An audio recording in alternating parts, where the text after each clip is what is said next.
The Reds got win number 1 in game number 2 last night thanks to 7 shutout innings from left-hander Brandon Finnegan. Scoreless game in the 7th. Joey Votto, his first hit, producing the first run in a 2-0 Cincinnati victory. So now we turn the page to what is an overcast but dry so far anyway. Thursday afternoon in downtown Cincinnati. Welcome to Great American Ballpark. Reds and the Phillies in the rubber game of this series. Hi again, everybody. Alongside Chris Welsh and Jim Day, I'm Tom Brenneman. Welcome, as always, to Reds baseball right here on Fox Sports Ohio. Today, a huge day in the life of one Rookie Davis. His major league debut. He gets the ball today for Brian Price. You know, all throughout spring training, these young pitchers are watching each other. And we mentioned at the very beginning of last night's game that Brandon Finnegan at age 23 is kind of a leader on this pitching staff. Well, I imagine that Rookie Davis was watching him last night, and he's probably thinking to himself, man, oh man, when you throw quality strikes right down there in the bottom of the zone, you mix up your pitches a little bit. He really made it look easy. Maybe I can do the same thing today. And for Rookie Davis, that's really all there is for him. He's got plenty of arm. He's got a good breaking ball. He's got a good feel for pitching. He's an excellent athlete, a really great two-way player as far as being a hitter, too. But it's all about being able to throw that baseball right down there where you want to. And if he can do that, he'll have a nice day. We're excited to watch young Mr. Davis take the mound here momentarily at Great American Ballpark. Reds trying to win this opening series. The third and rubber game is coming up on Fox Sports Ohio. So, you know, just continue to go about my preparation as usual, and you know, it's the same dimensions, but you know, it's going to be a special day. It's a day that I want to enjoy, but at the same time, I have to go out there and I have to compete and you know, leave this ball game with the best chance to win. I'm Jim Day. Rookie Davis talking in our Elk and Elk storylines today, and there you see the big righty warming up, about to make his major league debut. He's got mom and dad, friends, family all in from North Carolina, and there they are. You can imagine the emotions going through them right now. Reds have 7 rookies on their opening day roster, and one of them happens to be named Rookie. Let's see what he's got. Well, if all of them live in the little town of Holly Ridge, North Carolina, they make up a pretty significant number of the overall population. You see his numbers between AA and AAA presented by Mazda. Well, very impressive last year. Even more impressive for Rookie Davis was this spring in Goodyear. His first pitch in the big leagues is strike 1.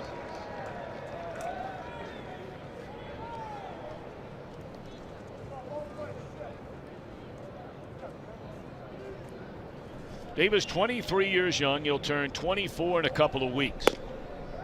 And Chris, you mentioned it. The one thing that he did, along with a guy who will pitch tomorrow night in St. Louis, also making his major league debut, Amir Garrett, attacking the strike zone at least during Cactus League play. 1-2. Well, you know, if you look at him, even though he's a big guy, and he is a big guy, he was listed at 6 feet 5 inches tall, nearly 260 pounds. But he's got a repeatable delivery, not a lot of wasted motion. He just kind of rocks and fires. And he's got somewhat of an easy delivery. And the thing that impressed me about Rookie Davis when I saw him pitch down in Goodyear, Tom, was the fact that he's got a real good feel for his breaking pitches. He's not out there trying to throw his breaking ball as hard as he can every time. Changes speeds on a little bit. I think he understands and appreciates that. The first batter he faces as a major leaguer, he strikes out Cesar Hernandez. Welcome to the major leagues, Rookie Davis.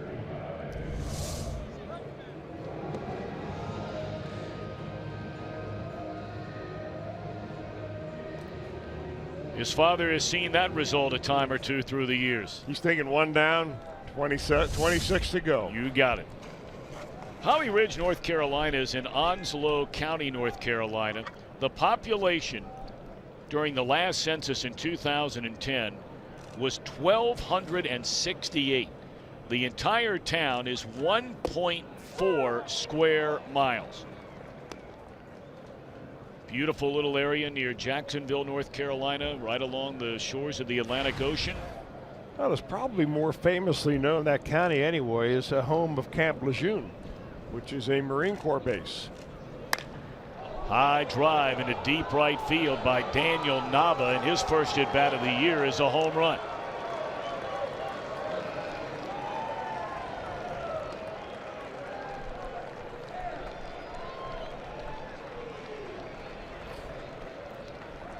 So a quick high to an early low. You go from a strikeout to giving up the home run ball. Well, baseball life can be a roller coaster ride, and Rookie Davis has seen both of it. That's a slider that really doesn't do much except hang right there in a very hot part of the hitting zone. Nava did not play in either of the first 2 games this season, so he makes the most with a bang. His first trip to the plate, and it's 1-0 Philadelphia here in the opening inning. Now Duvall HR, strike 1. Reds have done a nice job on both Herrera and Franco, the cleanup hitter who bats behind him in the first 2 games of this series. They have 4 hits in 15 at-bats, but only 1 extra base hit, and not a single run batted in for either of the 2.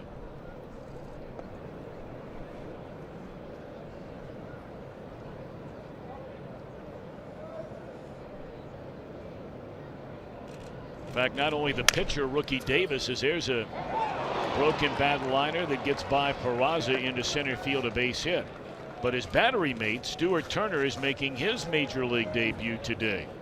It's the first time in modern history the Reds starting battery mates will debut in the same game. Now, it's occurred many times in the majors, most recently in 2008 with the Nationals, but a first in 100+ years of this Reds franchise.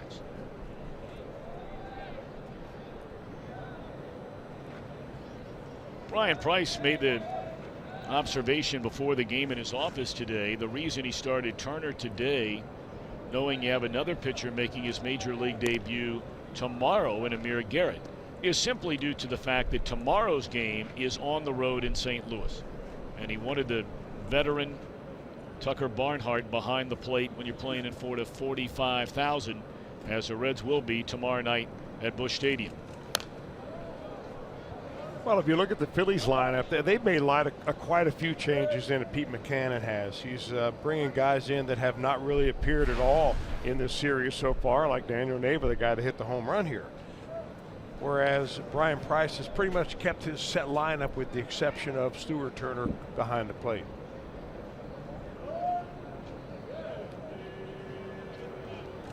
And 1 on Michael Franco. Runner at first, and that one misses low and away. 1 ball, 1 strike. Phillies won on opening day here Monday by a run, 4-3. The Reds got incredible pitching last night. Brandon Finnegan allowed a hit in the first inning, retired 19 in a row in his 7 frames with 9 strikeouts. 2-1. Lorenzen, a scoreless inning. And Raisel Iglesias allowed a hit, fan 2 in the scoreless ninth to get the save.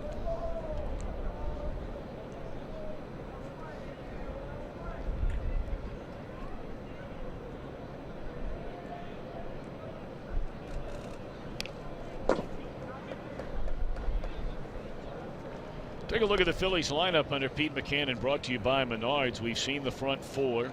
Saunders to follow. Knapp catching. Stassi, his first major league start. Galvis, the shortstop, and Clay Buchholz make his National League debut, his Philadelphia debut, after spending his entire career up until this year with the Boston Red Sox. 2-2 on Franco. Slider away.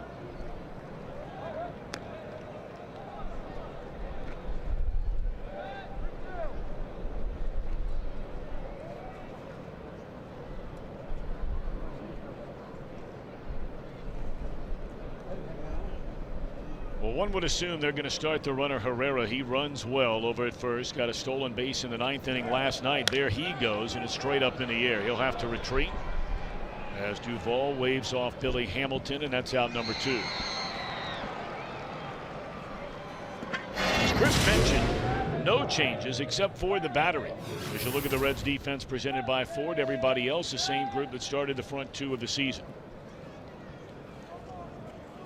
Yeah, different managers have different philosophies. I showed, or at least talked about the major difference between Pete Mackanin and Brian Price in that book, because the Phillies have quite a few new players in there. You know, the interesting thing that happens coming out of spring training is that all your extra guys are playing every day in spring training, and then all of a sudden the season starts and those guys sit the bench, and they sit the bench, and all they do is take batting practice and a few ground balls. So it doesn't take long for those players that were used to playing every day, who are kind of in a good rhythm, to lose that rhythm by sitting on the pine. Of course, the Reds don't have many options on their bench to begin with, considering they have 8 pitchers right now in their bullpen to go along with their 5 starters. So that bench has a quartet, and that's it. Scooter Gennett, Patrick Kiblahan, backup catcher Tucker Barnhart, and Arismendi Alcantara. Straight up, should end the inning. So Rookie Davis allows a home run in the first, and that's the way his major league career begins. The Reds will try and answer, starting with Billy Hamilton when we come back. 1-0 Philadelphia. Coming down right now, or at least a little bit of sleet.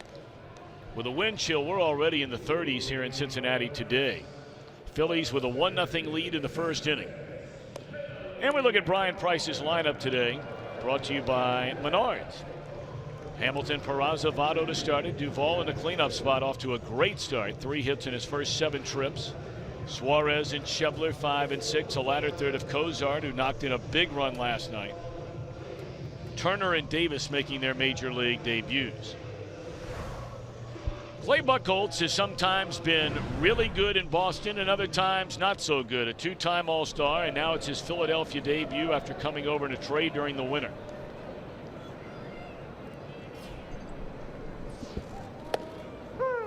Strike 1 to Billy Hamilton.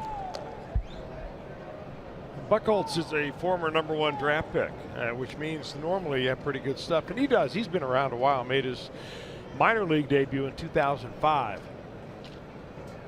He's got a nice movement on his fastball, nice over-the-top breaking ball. And there's the breaking ball right there.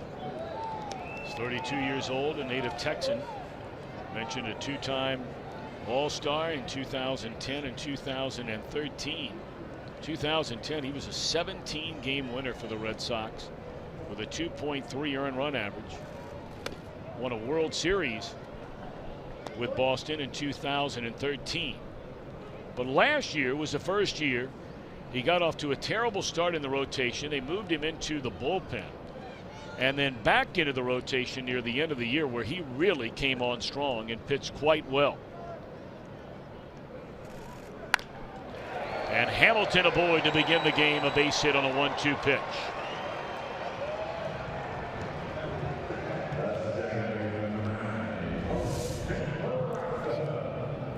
Yeah, Billy went right upstairs to get this pitch. Buchholz throws a little cutter right there, probably trying to get that ball inside, and slipped out of his hand, and a base hit through the box for Billy.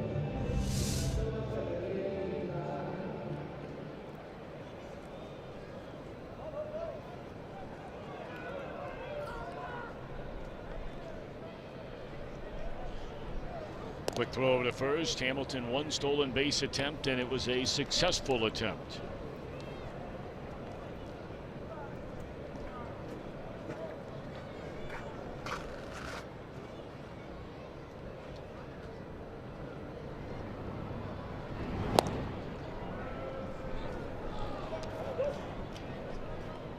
Well, we have been forewarned by those that have seen Buchholz pitch in spring training this year that you would be hard-pressed to find a pitcher more deliberate on the mound in between pitches than Clay Buchholz.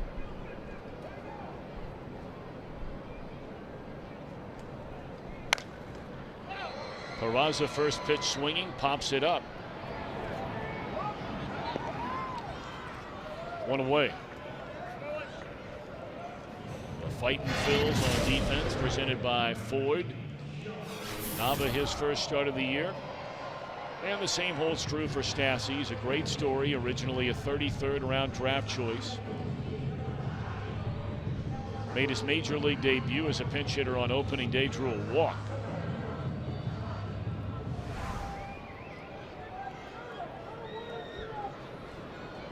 Here's Votto. 1 hit so far this year, but it was a big one. Landing in the seats in right center field last night to give the Reds a 1-0 lead. Well, the hit that he got came off a breaking ball, Tom. We showed that in slow motion last night, and he lofted it out of here for the home run. It would surprise me if he gets too many of those in the zone here today. Although that is one of Buchholz's signature pitches. Now, the guy behind the plate, Andrew Knapp, 25-year-old catcher.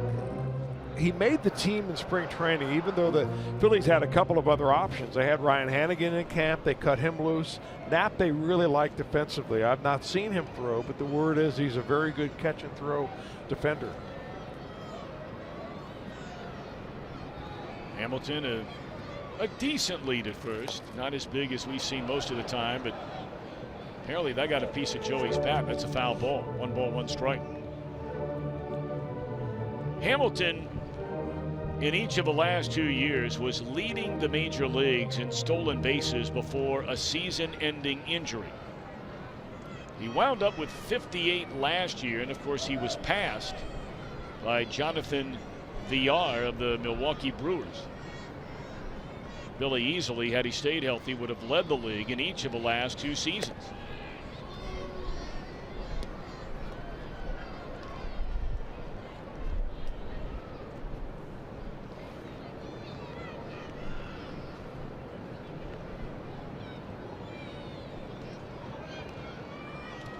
For those that have been around a while, when you just look at the frame of Buchholz standing out there on the mound wearing a Philadelphia Phillies uniform, well, I tell you, it brings back memories of, remember Andy Ashby?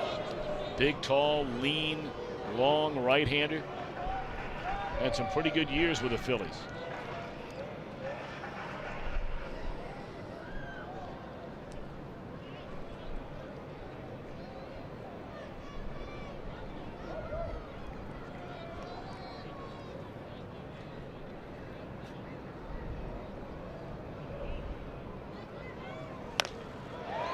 High fly ball into right center field. That'll be Saunders to wave off Herrera, the second out of the inning.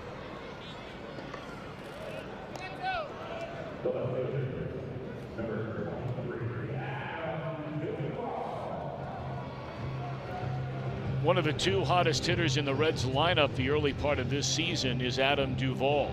3 hits and 7 at bats. 2 of his hits doubles. Cozart is also 3 for 7.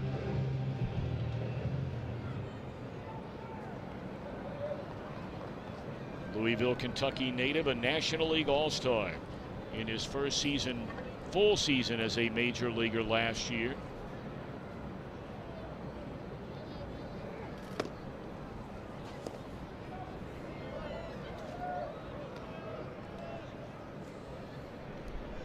Got to remember with Billy Hamilton, this is the first time, just like it is, Chris, for you and me, outside of maybe watching a game on television, that he's ever seen Clay Buchholz. I think I remember seeing him in spring training a few times, Tom, but really not live very often. He had a dismal start to the season last year with the Red Sox. In fact, at the end of May, his earned run average was very high, and he just about pitched himself out of Boston. They moved him to the bullpen. And it was an injury to Stephen Wright, their knuckleball pitcher, that forced them to put Buchholz back into the rotation. And he actually finished the season very well. But he had a big option on the contract, and when it became clear that the Red Sox were going to be able to acquire Chris Sale from the White Sox, that needed a spot for him. So Buchholz was involved in a trade here to Philadelphia. Larry saw the numbers on those final 7 starts and earned run average at 2.3 for Buchholz. So he really did indeed get it together.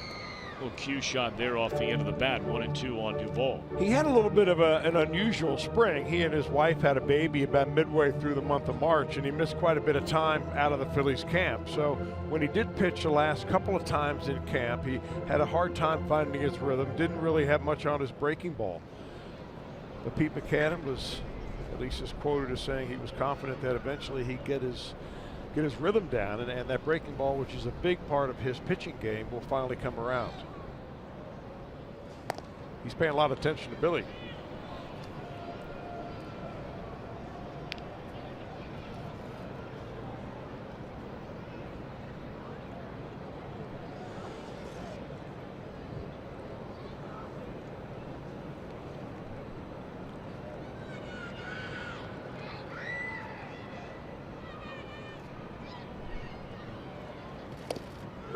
Strike 3 called, a fastball right on the inside corner to retire the side. A leadoff single. Hamilton never moves. End of 1-0 Philadelphia. Chevy, check out our award-winning lineup only at your Tri-State Chevy dealer and by Skyline Chili. Feeling good. It's Skyline time. Welcome back inside of Great American Ballpark.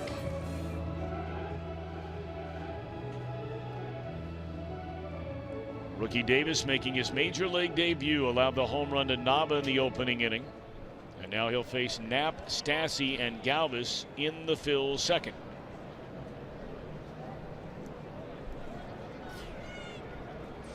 You know, we brought up earlier that Stuart Turner is making his major league debut today. Well, the same holds true for the man standing up to his right, Andrew Knapp. You go all the way back to 1913. This is only the second time in a major league game that both starting catchers are making their major league debuts. Happened in 2010 in a game between the Tigers and the Royals. What do you think about that? The hundreds and thousands of baseball games that have been played, and we're seeing something that's only happened one other time in 104 seasons.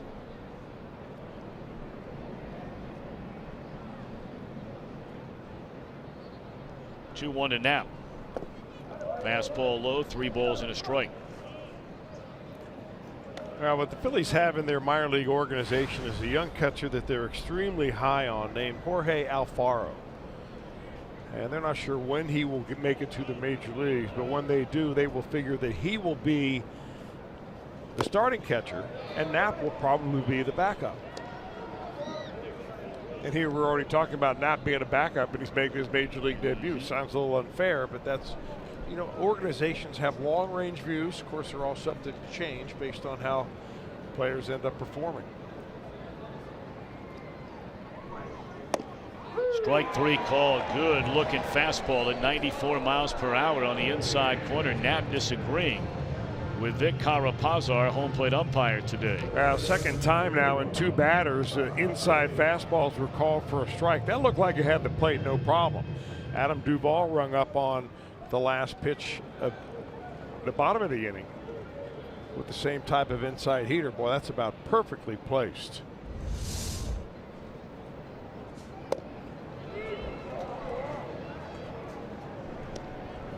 We told you the other night that if you had time, you might want to, Google the interview with Brock Stassi when he learned last week that he was going to the major leagues for the very first time.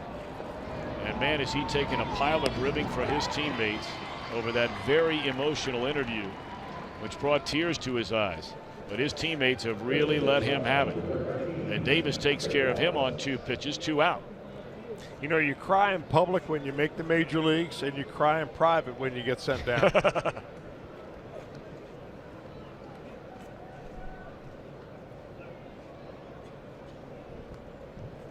That is the truth, isn't it? Yes, it is.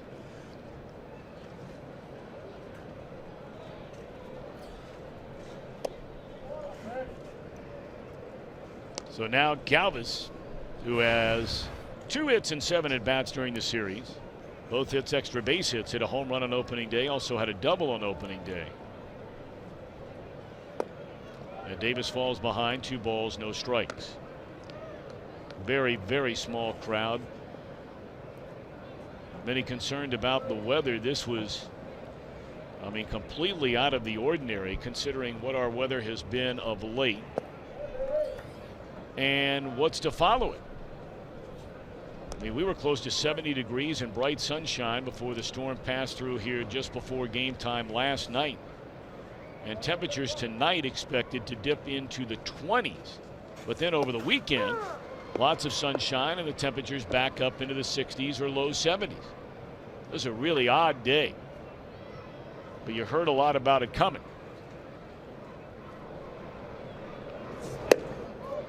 There's ball 4, a 2-out walk to the number 8 hitter.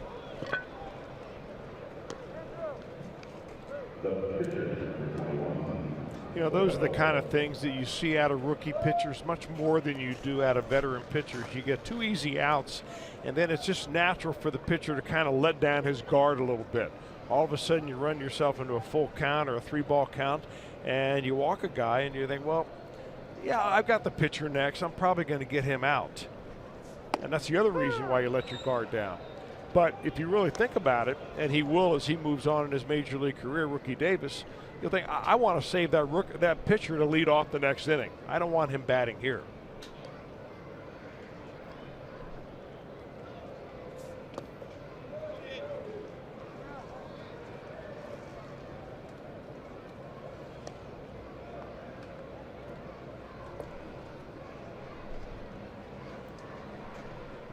If you're wondering about Buchholz as a batter, it's hard to believe, even in the American League.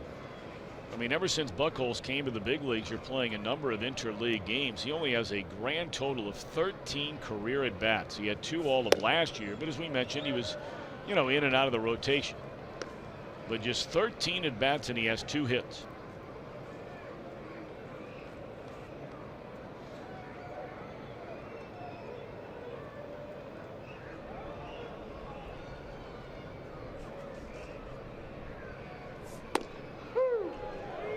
Two and two, pitcher against pitcher.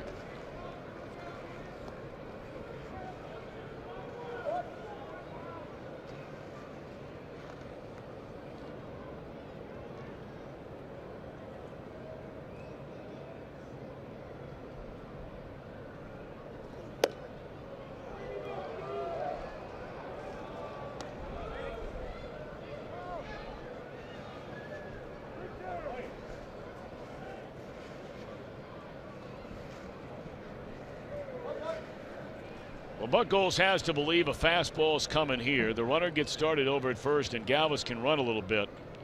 3-2 pitch, and he chased ball 4. So thank you very much, Clay Buchholz. Phillies lead after an inning and a half, 1-0.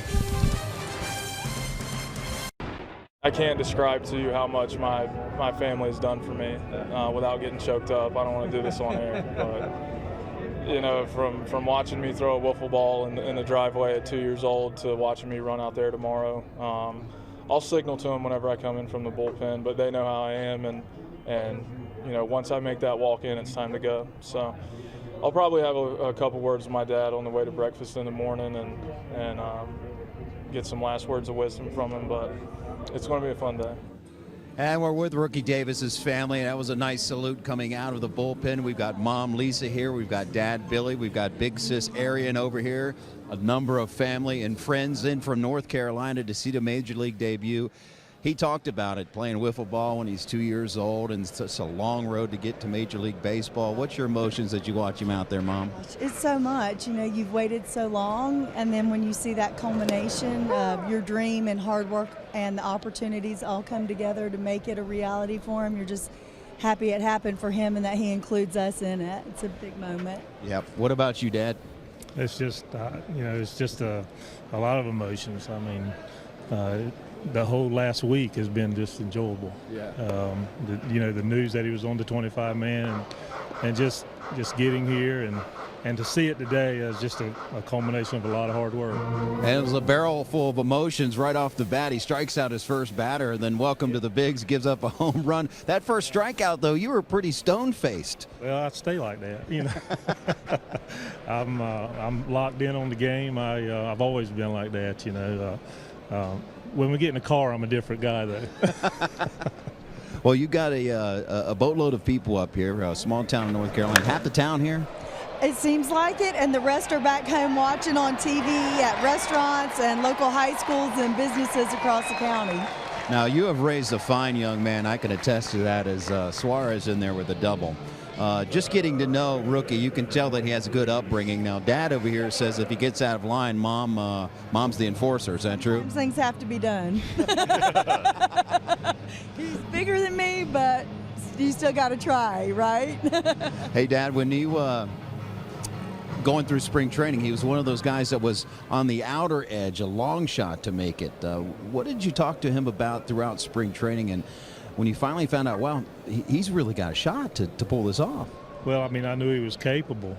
You go back to last year when he battled injuries, and I think a lot of good came from that. You know, he learned how to pitch when he didn't have his power, and you know, I never doubt his ability. I know probably some people did, but you know, you use that for fuel, and that's what he did. He's always been a pitcher capable of doing this right here.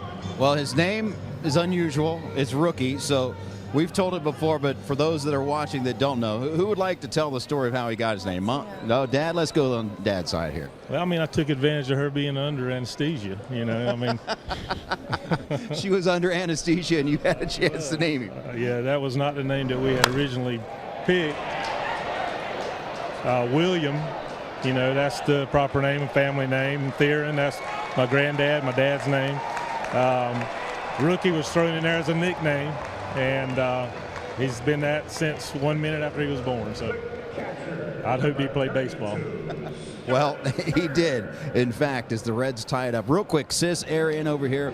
What's it like being a big sis of now a Major League Baseball pitcher? It's crazy. I feel like when his dream came true, it was a family dream that came true. So I'm just thankful to have been with him the whole time and be sitting here watching it. It's unbelievable. Well, Arian, I walked down here, and you're charting pitches. Can you hold that thing up? Well, that book is insane, the things that are going on in there. What do you got going on your pad here? I've done it since rookie ball for him, so I just keep his pitch count. He likes to know 1-1 counts, full counts, so that's something that keeps me occupied during the games. That is awesome. You can tell, boys, baseball through and through with this family, including the name while Mom was under anesthesia. Hey, Jim, you might want to let big sis know there, little sis know there that, you know, our statistician, Joel Luckham, I mean, he's got a family at home and he's taking care of and not working as many games this year. She's got nothing going on. We can use all the help we can get. Hey, Arian, we got a statistician in the booth that might be a little busy and might need some games off, so we might call on you and need your help someday. I'm always available. That would be a dream. There you go. All right. That's great stuff, Jim Day. We thank the Davises for letting us spend a few minutes with him today. I'm sure that this is one of those days. You never know. Everybody's a little bit different, Chris, but on these kind of days, you really want to just be with your clan and focus in on watching your son or brother, whatever the case may be. But very kind of them to let Jim stop by for a little while. Really, Jim did a nice job as always, and what a delightful family. I thought the comment that Rookie made when he began that interview, when we before visited with his family, about how important they were to him and what they've done for him, and he didn't want to get all emotional on camera in front of Jim. So you could tell they're a very tight-knit group, and you just have to be so happy for them. You know, the Reds have to be also extremely delighted. You know, they got 4 players in return from Aroldis Chapman, and now it's Rookie Davis that is in the big leagues.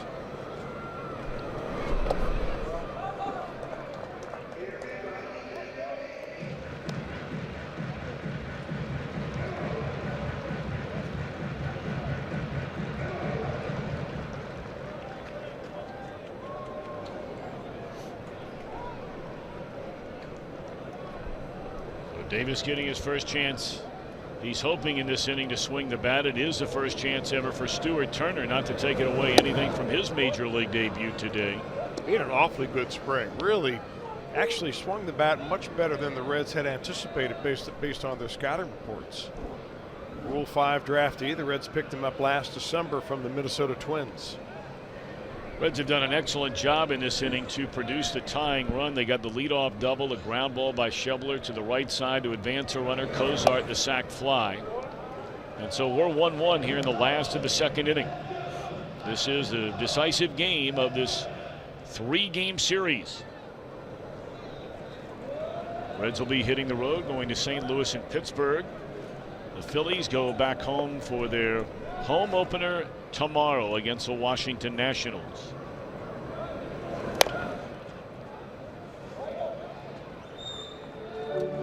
It seems like every time Clay Buchholz gets in trouble and he needs a pitch he doesn't want to throw a breaking ball with, he'll throw, instead of that fastball, he'll throw a cutter. And it looks like it comes out of his hand, has a little bit of a slider action moving away from right-handers. Got a number of the Reds hitters to pop up that pitch already, including Votto and Peraza. Strike 3 call came with a fastball that time, and that'll end the inning. The Reds tie the game. We move to the third, even at 1. Kids opening day. It's going to be a huge deal presented by our friends from Frisch's Big Boy. Mark your calendar, Saturday, April the 15th. You come in early, see the Reds walk the red carpet. That's during a pregame block party, which gets underway at 9 o'clock in the morning. In addition, kids 14 and younger receive a kids opening day cap. For tickets, call 513-381-REDS or visit reds.com. It used to be in the past we made a big deal out of opening night. Now all of that is turning into kids opening day. So again, that is a week from this Saturday. That's a day before Easter. Reds will leave town for 2 series, 3 games in St. Louis, 3 games in Pittsburgh, and then they return for a lengthy homestand. 10 games, 4 against Milwaukee, 3 in interleague play against Buck Showalter's Baltimore Orioles, and then a 3-game series against the defending world champion Cubs.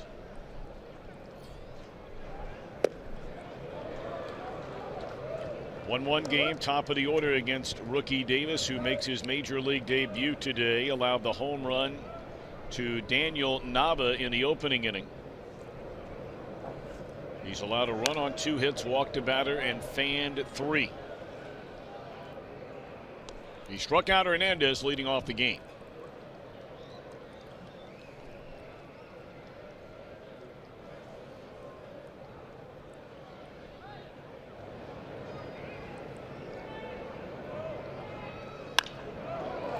And that one dropped into right center field, a base hit by Hernandez. So now it will be rookie Davis's turn to pay a lot of attention to a would-be base stealer.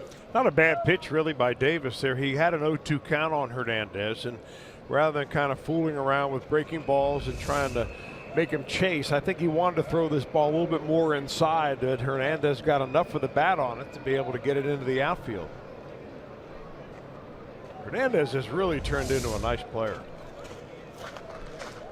Another area of his game they'd like to see improvement in is the running game. He's extraordinarily fast. I mean, lightning fast. But he's not considered a great base stealer nor a great base runner. Stole 17 bases last year, but he was thrown out 13 times, picked off a number of times. But they believe he has the capability of stealing 50 in a major league season, obviously, if he gets on enough to give it a go. Big lead over there.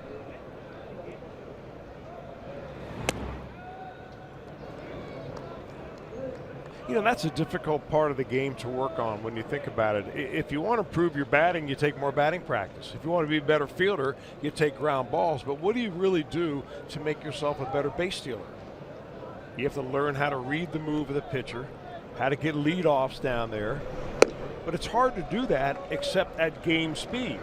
And baseball is one of those sports that you never really practice at game speed.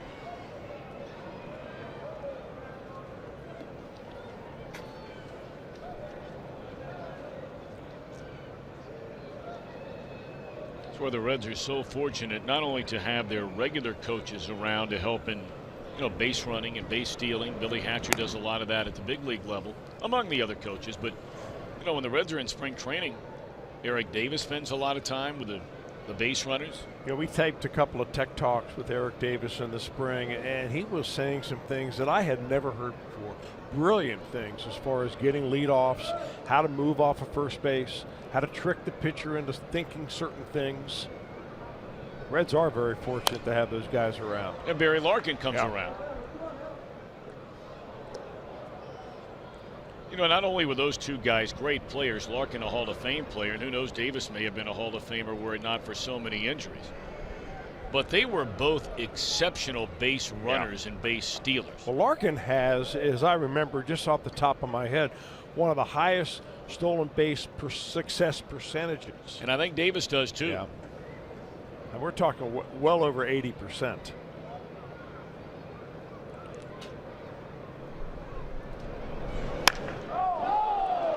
Blasted into right center field again off the bat of Nava.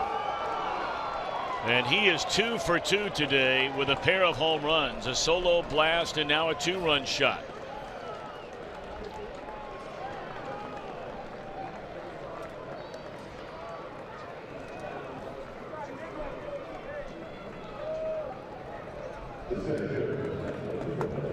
Former teammate of Clay Buchholz in Boston. The second home run for Nava, and the second home run on an off-speed pitch. The first one recorded as a slider. That one is called a changeup. I think it was a changeup, and boy, that's just right down the Broadway, and Davis knows it immediately. Two of the biggest differences when you come out of AA or AAA and into the major leagues. One is the size of the strike zone. It's smaller here in the major leagues because batters don't chase off the plate like they do down in A-ball, AA, and AAA. And the other is, when you make a mistake here, they don't foul it back to the screen.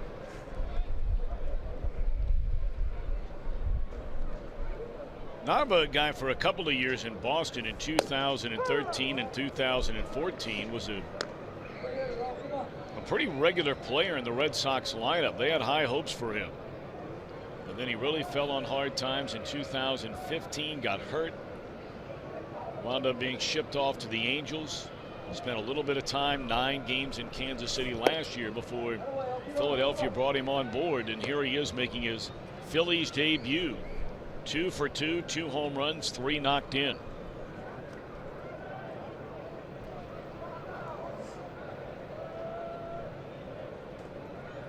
Two-1 on Herrera, still nobody out.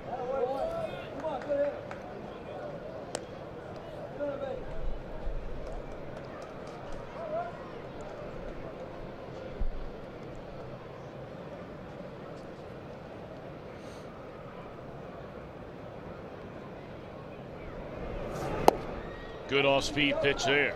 That may be one of the better ones that he has thrown. Looked like he took a little bit off the slider right there in order to get some really good downward break.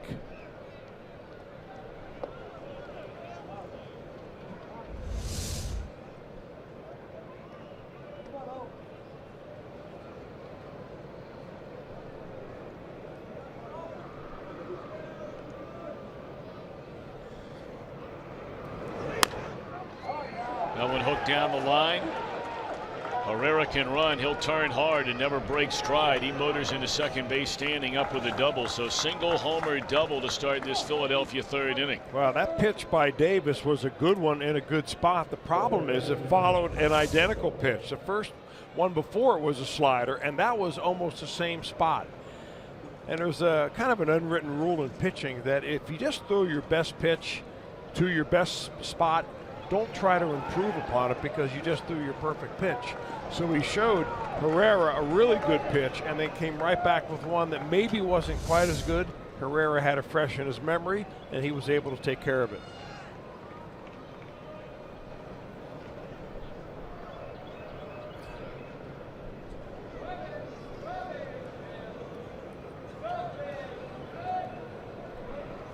Still nobody out. Runner at second, a pair of runs home. Philadelphia taking its second lead of the game. It's 3-1 and strike one in there to Franco.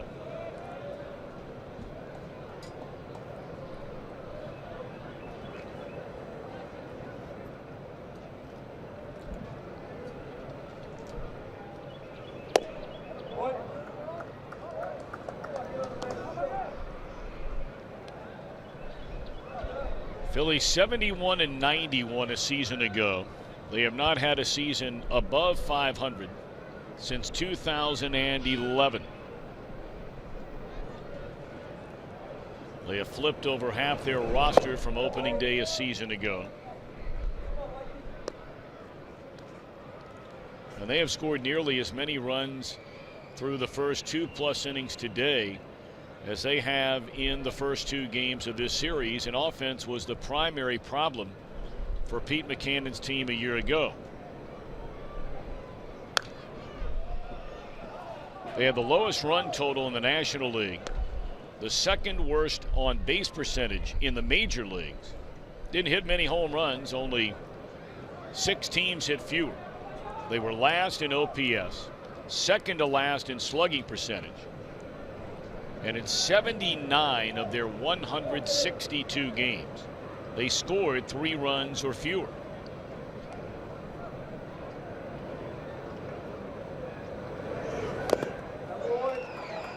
Two and two on Franco.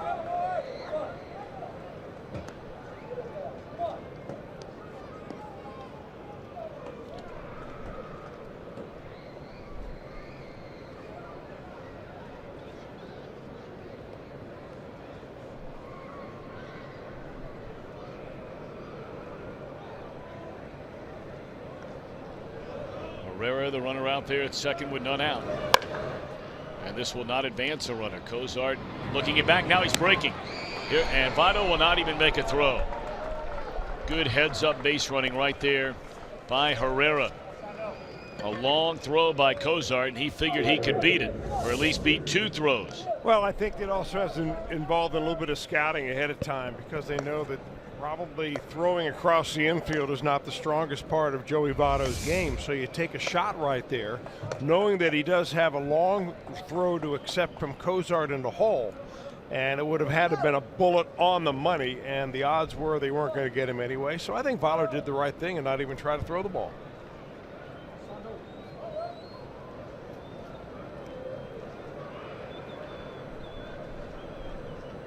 So now Michael Saunders.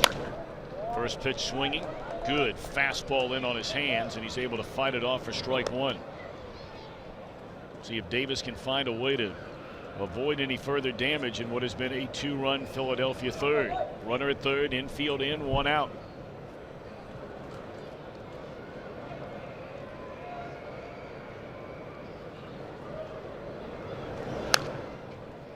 Nothing at 2.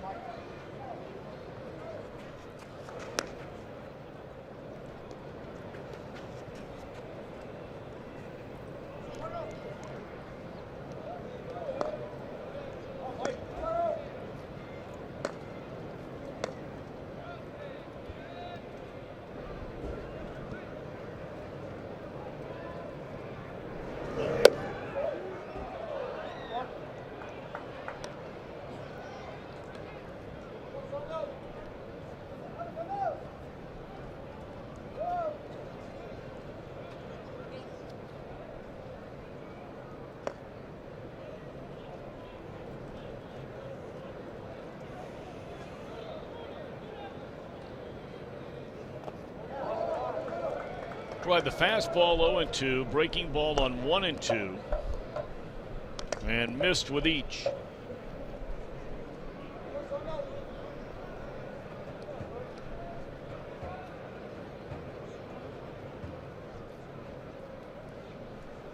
Runner at third with the Reds infield drawn in. 2-2 on Michael Saunders.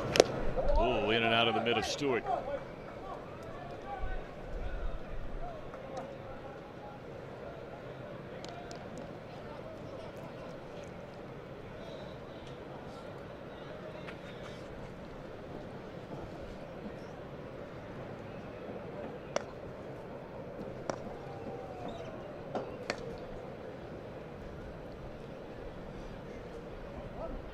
Once more, the 2-2 coming to Michael Saunders. Bottom fell out there. Good pitching there by Davis for the second out, and the infield can back up and out away from ending the inning. Looked like he threw back-to-back changeups to Saunders in that at bat. We'll take a look now. That's a slider right there that comes in at 88 miles an hour and a good downward break. That's a good spot. Left-handers love it down and in, Saunders especially, and you just can't resist.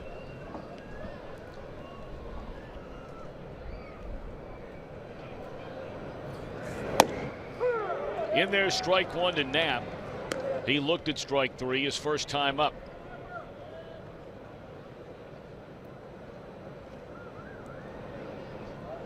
Only one of the game underway already in baseball. The Royals and the Twins wrapping up their season opening series in Minneapolis.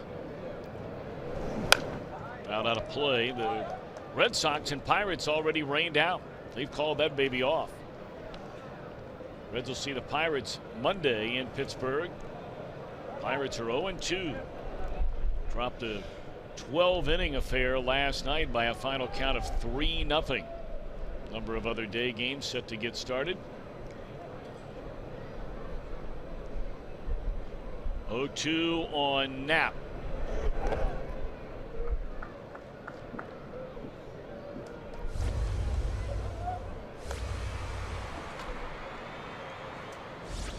Next pitch will be the 30th thrown in this inning by rookie Davis, and he has 65 total through the first 2 2/3 innings. This third started with a single by Hernandez, home run by Nava, double by Herrera, a ground out and a strikeout, and runners at third with 2 away, and remains 1 ball 2 strikes on Andrew Knapp. Davis was originally drafted by the Yankees, 14th round pick. It made him about the 400th or so player taken in that draft. But in high school, boy, oh boy, did he dominate. He threw 5 no-hitters. When he graduated, his overall record was 25-4, and struck out 422 hitters in 200 innings.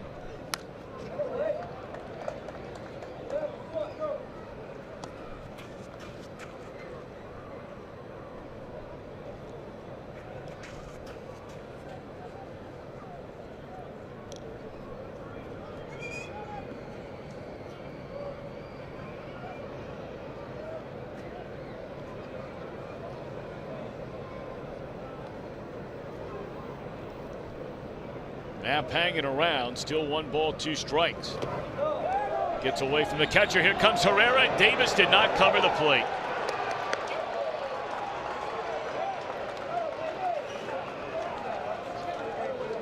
A 4-1 ball game. That'll be a wild pitch on rookie Davis. Well, the question was whether the batter went or not. I mean, you see Carapazza, the umpire, looking down to third, but meanwhile, here comes the runner. It's a heads-up runner play right there by Herrera. He just single-handedly got himself from second to third, and then now from third to home.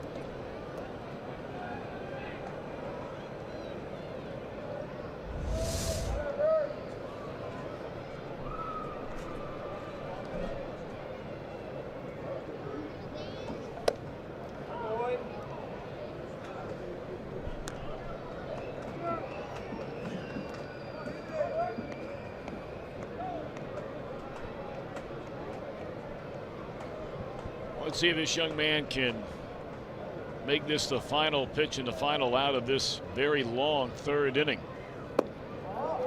The inning continues. He misses with a 3-2 breaking ball.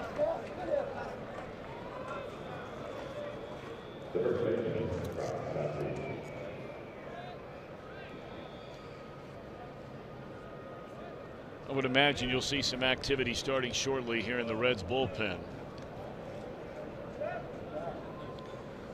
In fact, just getting up on his feet and starting to loosen his left-hander Wandy Peralta, and Mac Jenkins, the Reds pitching coach, will trot out for a visit.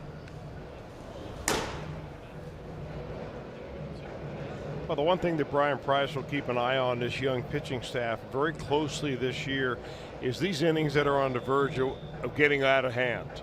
You know, when you have a veteran pitching staff out there, these guys normally know how, after a few years in the big leagues, to limit damage.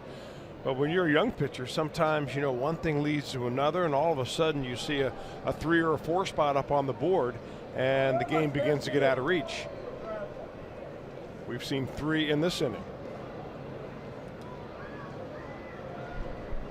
Now Stassi, he grounded out to Votto his first time up.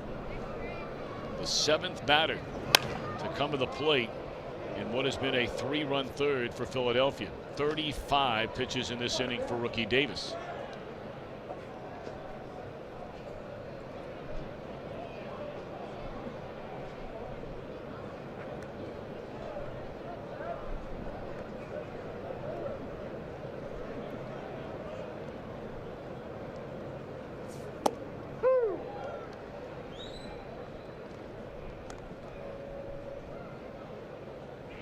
This at-bat starting the same way the at-bat to Knapp did, getting away ahead of a couple of quick strikes. In fact, we've seen that a number of at-bats in this game already today, but Davis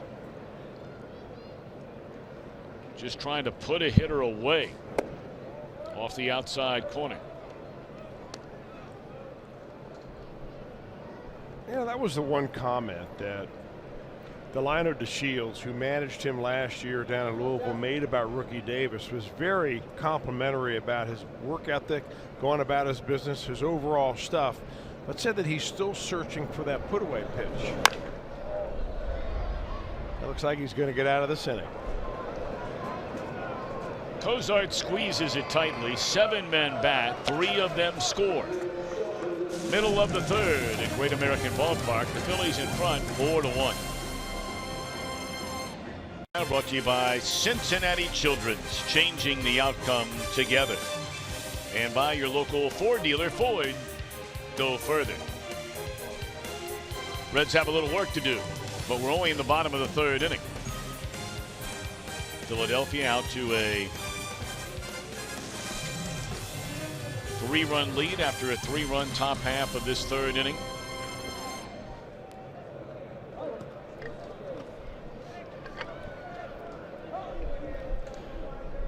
Buchholz is allowed 2 hits. He's allowed a leadoff man aboard in each of the first 2 innings. A single by Billy Hamilton. He didn't go anywhere. But Suarez doubled to lead off the last inning. And look at this off the bat of rookie Davis. And another leadoff man is going to reach as he trots in with a stand-up double. So how about that? He didn't waste any time at all, did he? You know, when Ricky Davis was coming through high school at Holly Hill High School, Holly Ridge High School, he had to make a choice whether he was going to be a position player in professional baseball or a pitcher. In fact, there were a number of teams that called him and said, hey, we like you as a corner outfielder or as a first baseman more than we do as a pitcher. But when the Yankees finally drafted him in the 14th round 2011, they told him, do not pick up a bat again.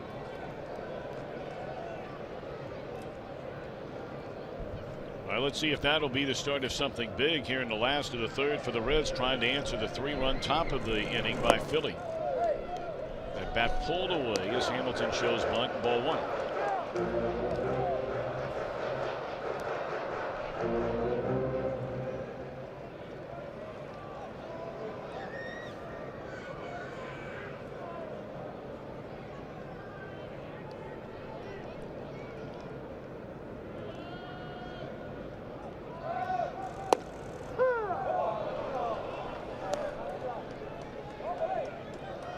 We don't know if Hamilton intends on bunting or whether he's just showing bunt. And obviously Hamilton, with his speed, more than capable of bunting for a hit, although the percentages of that play are extremely low in the grand scheme of things. But you got to remember who's out there running as well at second base. That's not a slam dunk that you're going to advance him on a bunt. You're certainly not going to advance him with this. It is dropped out there on a play that should have been made by Hernandez. The runner stays at second base, and now the Reds catch a break, and the big hitters are coming up. Well, I see your point about bunting with nobody out and a man on second base. I like the idea of swinging away right there, because if you do hit a base hit, you have a chance to score them.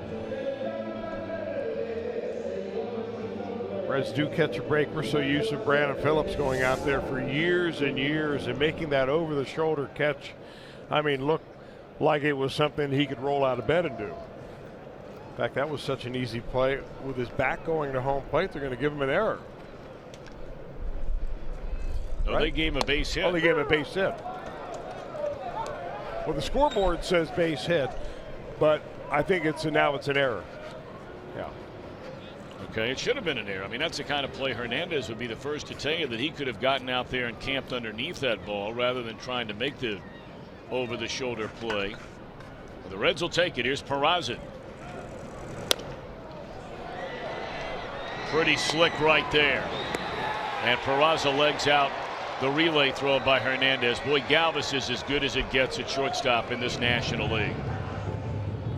I think he's really one of the more underrated defenders out there, Tom. I mean, this is a great play. He gets down low, slides into the fielding part of the play, and Peraza just too quick down the line to get 2.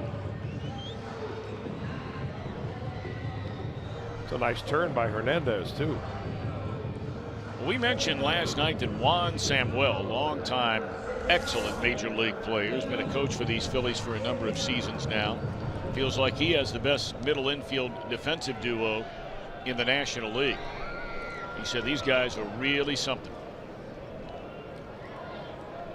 Now Votto with 2 on and 1 out. His team down by 3. We're in the 3rd. Joey flying out to right his first time up. Good pitch on the inside corner. There's that cut fastball.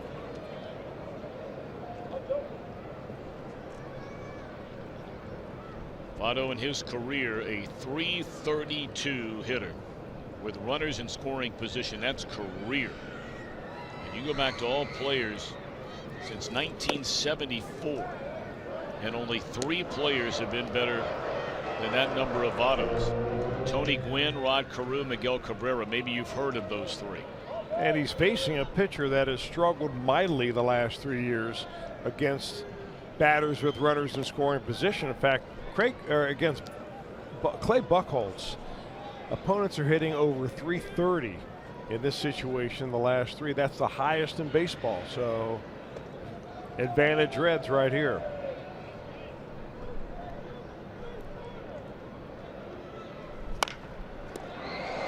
There's one, and there's a double play to end the inning. We play 3 and the Phillies lead by 3.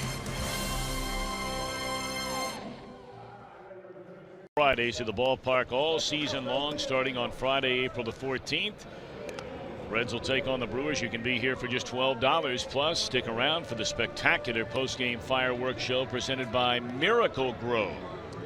For tickets, call 513-381-REDS or visit Reds.com. Well, the Major League debut is over for rookie Davis.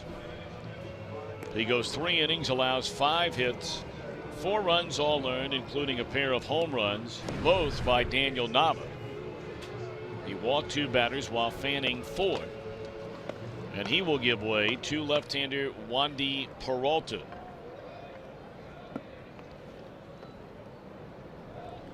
Peralta, a September call-up for the Redlegs in 2016. Spent last year, like rookie Davis did, at AA Pensacola and AAA Louisville, where he went a combined 4-2, a 2.50 ERA, and 3 saves. He made 48 relief appearances last year, and all his appearances at the big league level were as a reliever, and he got 2 starts in the minor leagues. Freddie Galvis pops it up to Peraza. 1 batter, 1 out for Peralta.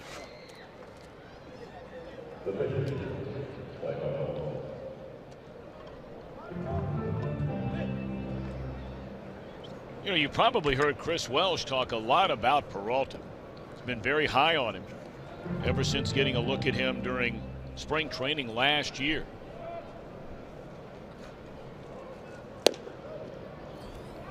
Ball 1 to the pitcher, Clay Buchholz, who struck out his first time up.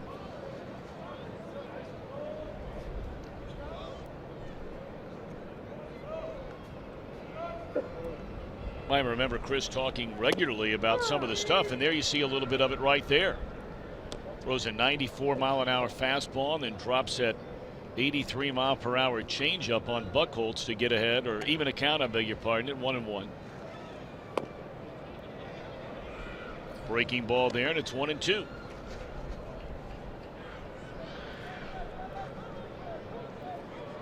St. Louis, Missouri tomorrow night for the Redlegs. Gone swinging Buchholz, and a good start for Wandy Peralta. Has retired the first 2 batters he faces here in the 4th inning. Major League debut tomorrow night for Amir Garrett. He'll be opposed by the longtime former Red Mike Leake. Looks like Bronson Arroyo will start the game Saturday against Michael Wacha. And then Scott Feldman comes back after making an opening day start and opening day loss to face Carlos Martinez, who was simply spectacular for the Cardinals in the season opener against the Cubs. He shut him out for 7 innings, but he did not get the win. That was a game where Randall Grichuk had the game-ending base hit late.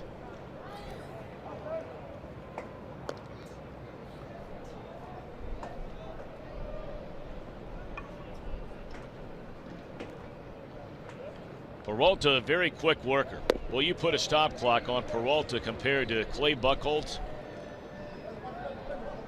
You're talking about the rabbit in the hare. Peralta gets it and just cuts it loose. This should be playable. The question is, can Votto get there? He had it, and then when he hit the tarp, it popped out of there. It's a good effort right there by Votto.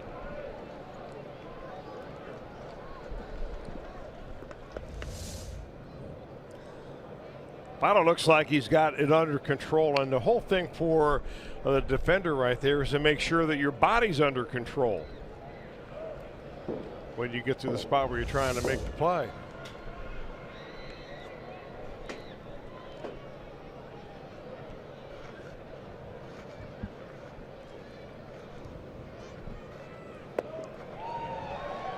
Very impressive fourth inning. Boy, Chris, you're on to something there about Peralta.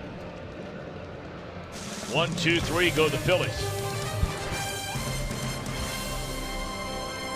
It may not be reproduced or retransmitted in any form, and the accounts and descriptions of this game may not be disseminated without the express written consent of the Cincinnati Reds.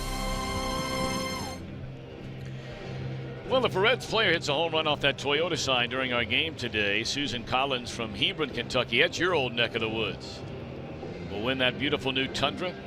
That'd be looking good cruising around Hebron in that bad boy. Register for your chance to win in an upcoming game. Just stop by your Cincinnati and or Northern Kentucky Toyota dealer. 4, 5, and 6 against Buchholz here in the Reds' fourth inning. Philadelphia holds a 4-1 lead. Good breaking ball by the Philadelphia right-hander in there to Adams. Strike one. Adams struck out looking his first time up. Actually, a little sunshine trying to break through what has been a very, very cloudy day here in Cincinnati. That's a good We're expecting sign. a beautiful weekend here. Of course, the Reds will be out of town, but for the rest of you that'll be hanging around the home front trying to get a few things done, kids' sports games, baseball season, etc., softball underway, maybe soccer, lacrosse, whatever it might be, or just a little yard work. Supposed to be a beautiful weekend here in Greater Cincinnati. 0-2 on Duvall. That one got a piece of nap.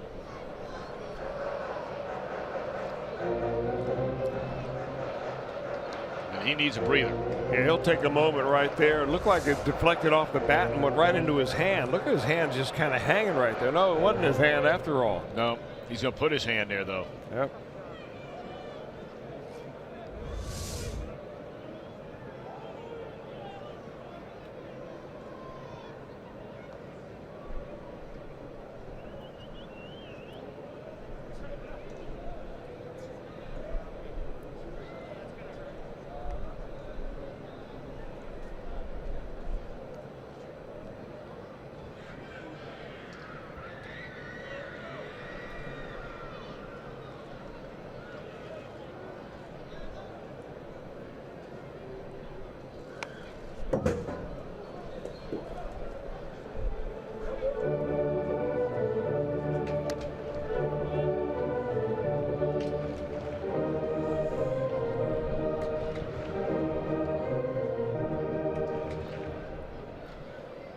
Philadelphia got a home run by Nava in the first inning. The Reds tied the game on a double, a ground out, and a sac fly from Cozart to score Suarez.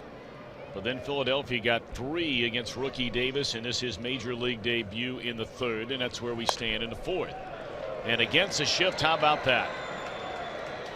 Right off the end of the bat and just dribbles into right field. A base hit for Adam Duvall. Pretty good breaking ball that he went down to get right there. Duvall is really concentrating more and more on staying on that breaking ball. And that's the old right over the top curveball and on the end of the bat. But if you pull off that ball at all, you're not going to hit it at all. You're going to swing over the top of it. It'll be strike 3.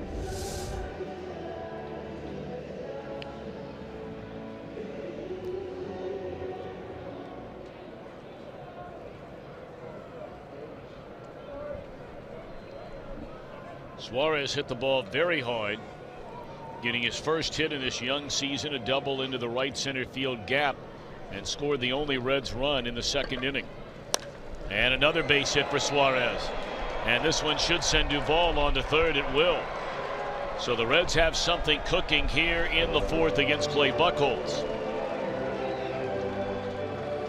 Back-to-back innings where the Reds have reached the first two base runners of the inning.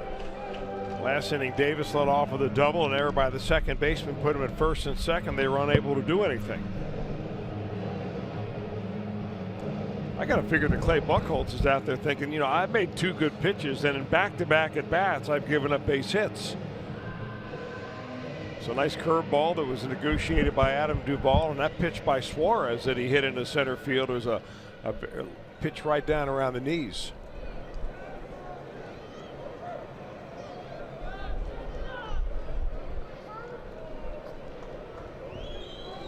So here comes Schebler. He swung at the first pitch his at bat in the second inning. He did advance a runner second to third on the bounce out to Hernandez. Reds are looking for more than that right now.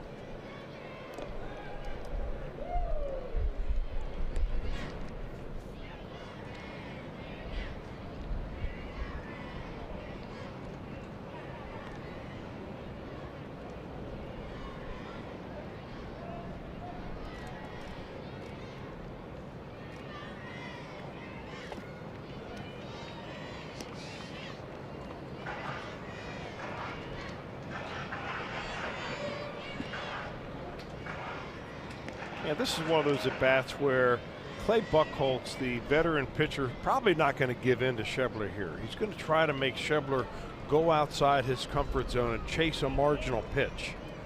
Schebler has to remain patient.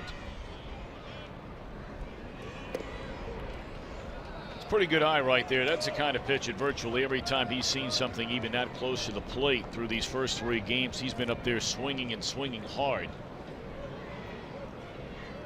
Schebler has incredible power. When a Buchholz to leave one right there in his sweet spot, it'd be 4-4 right quick. Three balls and no strikes.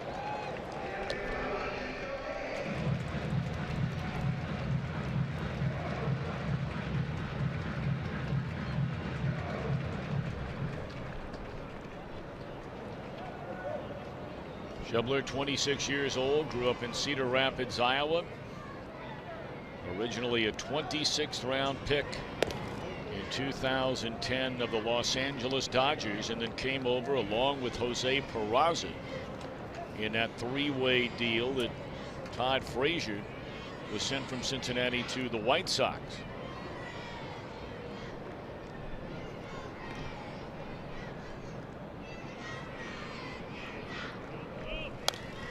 Got the green light, naturally 3-0, and fouls it out of play.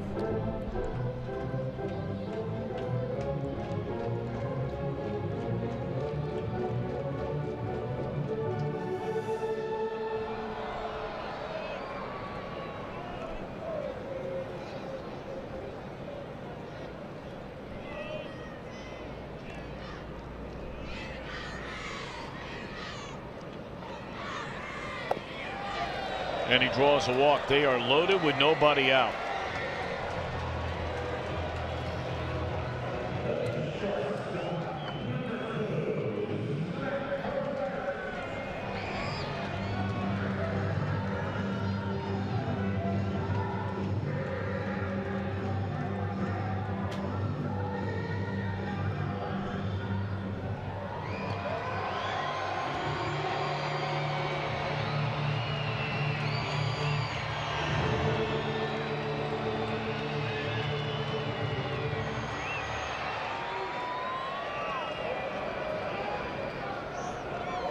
Loaded with nobody out for Cozart. He knocked in the only Reds run of the game with a sac fly to center in the second inning. Reds a big chance here in the last of the fourth. Ball one away. Now remember, it was a game of missed opportunities for the Reds on opening day. In similar situations, they had them in back-to-back innings. Bases loaded, nobody out. Bases loaded, one out. And they could manage just one run over those two innings.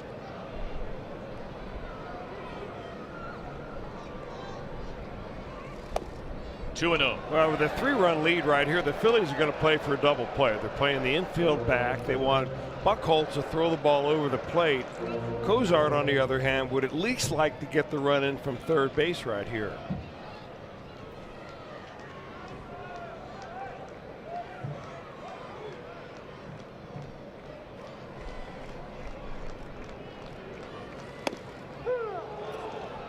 Well, he makes Buchholz throw a strike on 2-0. But you can see where Cozart's looking. I mean, that pitch was on the inner part of the plate. And he didn't even flinch like he wanted that pitch at all. He's looking for a spot out over the plate into his sweet spot. And he dumps this one into left field. It's going to plate 1 run. They will hold Suarez. You don't want to run into an out here with nobody out. And it's 4-2, and they're still loaded. Well, Cozart's off to a nice start. Well, it looks very comfortable at the plate, and I'm talking about him wanting the ball out over the plate. I think it was a situation where Cozart, as the hitter, was looking for a spot in the strike zone rather than looking for a particular pitch, say fastball versus off-speed pitch. That wasn't a bad-looking curveball by Buchholz, but it was out over the plate, and that's where Cozart wanted it. Bob McClure is the pitching coach for the Phillies, been there a long time. He pitched about 15 or 16 years in the big leagues and had one of the best pickoff moves you ever saw. Bob McClure pitched professionally from 1973 to 1993, and he was in the minor leagues 2 years. That's a long career, brother. He had 698 major league games. They're loaded for Stuart Turner. Golden chance for this young man in his major league debut, and he drives this ball into right field. That'll back up the right fielder and plate another run.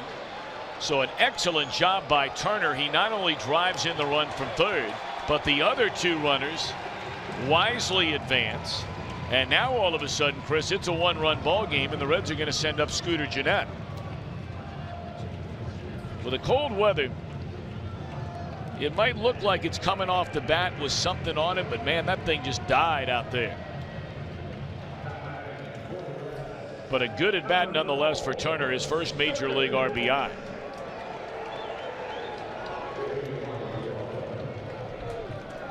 Well, you know the story by now on Scooter Gennett. In the 9th inning on Monday, the Cincinnati native homered. A 2-run shot off Genmar Gomez.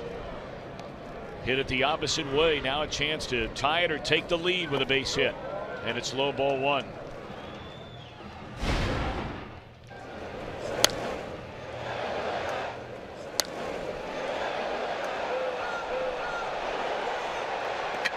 Brought the Reds to within a run. They would lose by a final count of 4-3. But a big spot now for Gennett, just acquired by the Reds prior to opening day. Broken bat roller. He'll get the job done, though. I mean, there's splinters all over the infield, but the bottom line is the Reds have tied this game.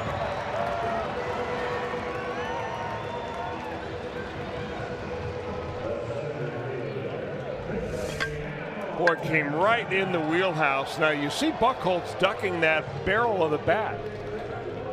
Fortunate for the Phillies that ball was close enough to the bag that the first baseman could take it by himself. Otherwise, Buchholz was never getting over there to cover.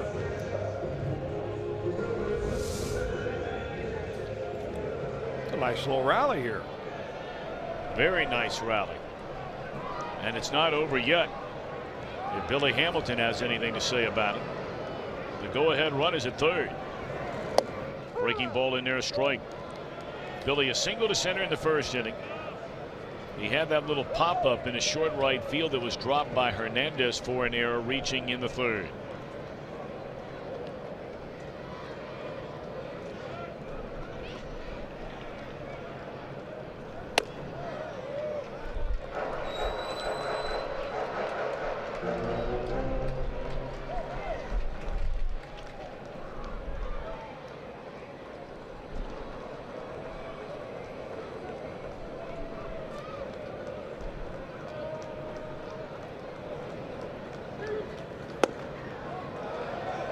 Hamilton appears to be, from where we sit anyway, seeing the ball very well right now. You wonder if it's a confidence that he found basically the second half of last season when he started to blossom into the player the Reds have been waiting on for the better part of 3 years. He was just sensational the second half before he got hurt. 2-2 on Hamilton. You know, I think for Billy Hamilton, it's like it is for so many players as they begin to get more and more time at the major league level. You know, you begin to slow the game down a little bit around you. His physical tools have not changed one bit. It's his approach. And that one served into shallow center, and the second baseman this time able to go up and get it, Hernandez. And that will end the inning, but the Reds score 3 to tie. We're off to the 5th, even at 4. Now, Chris, what a difference a year makes. I mean, this time a year ago, the Reds were lucky to hold a 5-run lead. The bullpen, at least through the first 2, and it's only 2 games. But very, very good numbers. Well, it's a kind of thing that can change a team around, because it did last year on the wrong side, because when they had no bullpen to start the season last year, they had some injuries. Guys underperformed. They had a revolving door as to who was going to pitch the last couple of innings out there, and it was very difficult to hold on to leads. Demoralizing for the team overall. Big difference this year. A year extra in the big leagues as far as experience, and some better arms down there as well. Speaking of good arms, Cody Reed takes over for the Reds. And this is one of the reasons, besides wanting to have better arms in the bullpen, knowing you had, 2 rookies in Rookie Davis and Amir Garrett in your rotation to begin the year. You're not sure what you were going to get out of Feldman. Finnegan's still 23 years old, and Bronson Arroyo's 40. So the Reds kept some highly touted prospects in their organization, starting pitchers, in that bullpen. And on a day like today, now we don't know how Reed will fare here today, but it is the perfect situation to bring him into the game. Both Cody Reed and Robert Stevenson, 2 of the top prospects in the Reds organization, begin this season working out of the bullpen. You know, Reed was one of the odds-on favorites actually to make the rotation this year. He had some experience last year, although he did get knocked around in his 10 or 11 starts. But having that big league experience really gave him an edge up. I think when they evaluated everything, they needed a left-hander in the bullpen. They wanted somebody who could go multiple innings, as you said, Tom. And, Reed is also a guy that they have to figure out a way to allow him to kind of relax a little bit. When you pitch as a starter and you get beat up in your ball game and you get taken out early, you got 4 days to think about how bad you were and how much you want to do better the next time out. And sometimes that can be an anchor rather than an incentive. And I think for Cody Reed, it probably was. So until he gets over the fact that, he gets too tight out there, the bullpen's a great spot for him. Well, the real bugaboo for Reed has been what you're seeing right now. And whether it's as a starter and now his first appearance as a reliever, it is the first batter of an inning, and it's the first inning overall. He has just had a really, really hard time breaking through the nerves you were referring to a moment ago, whatever it might be. But this is the single biggest hurdle right now in Cody Reed's very young career, is figuring out how to get people out the first time he takes the mound in a game. Well, and for him, it's as simple as being able to throw the ball over the plate where he wants to. Repeat the delivery. And it's very tough sometimes for young left-handers, big guys, to get that. I mean, you've got a lefty who's 6'6", throws 95 miles an hour. I mean, he's worth, maybe being a little bit more patient with.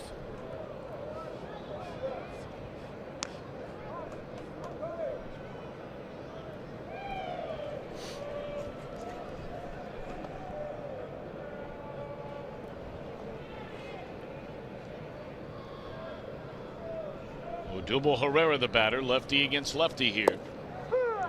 Good pitch here in the outside corner. 94, a fastball, 1 ball and 1 strike. Reed, as many of you know, came over in the Johnny Cueto trade, along with John Lamb and last night's starter and winner Brandon Finnegan. Reed is just 23 years old. Breaking ball low and away.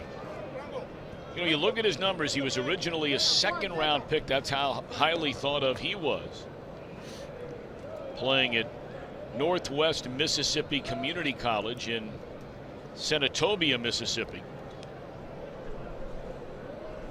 He grew up in Horn Lake, Mississippi, and makes his home now just across the border in Tennessee. He's pitching so well last year. 6-4 record in 13 starts at AAA Louisville, the first time he had reached that level. ERA fractionally over 3, threw a lot of strikes. But then he came to the big leagues, and there was a lot of this. In 47 innings, he walked 19 batters. And you couple that with allowing 12 home runs. Reed made 10 starts, went 0-7 with a very high earned run average. But walks were a big problem for Reed at the major league level. And he has walked the first 2 batters coming into the game here in the 5th.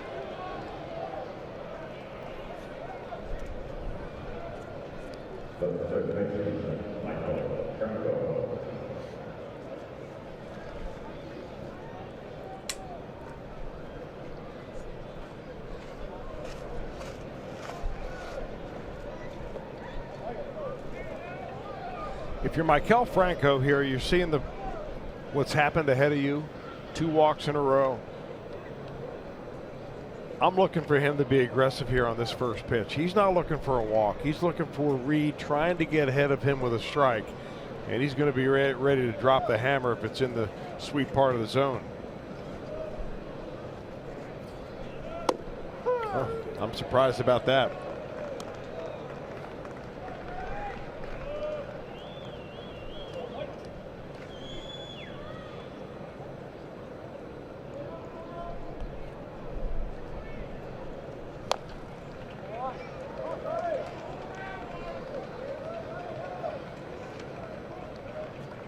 Franco swings so hard, or he has in the past, he would swing so hard his helmet falls off.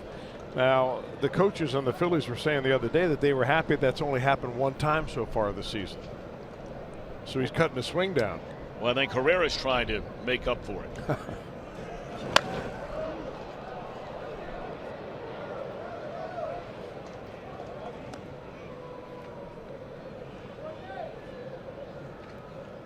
Young man at 25 home runs, knocked in 88 runs a season ago for Philadelphia. That was a team best. You know, last season in the National League was the first time, or in Major League Baseball was the first time since 2004, where the third base position had 8 players to hit 30 or more home runs in a season. I mean, that was considered at one time to be one of the premier power positions in the game. That has not been the case for longer than a decade.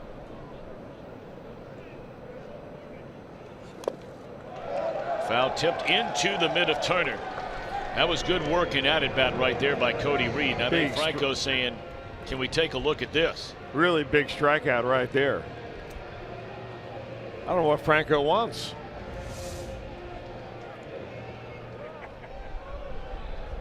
He's wondering if it may have hit the dirt, and I think the Phillies are asking the same question.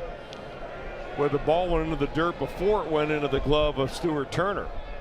Pete McCannon will come out and talk to Vic Carapazza.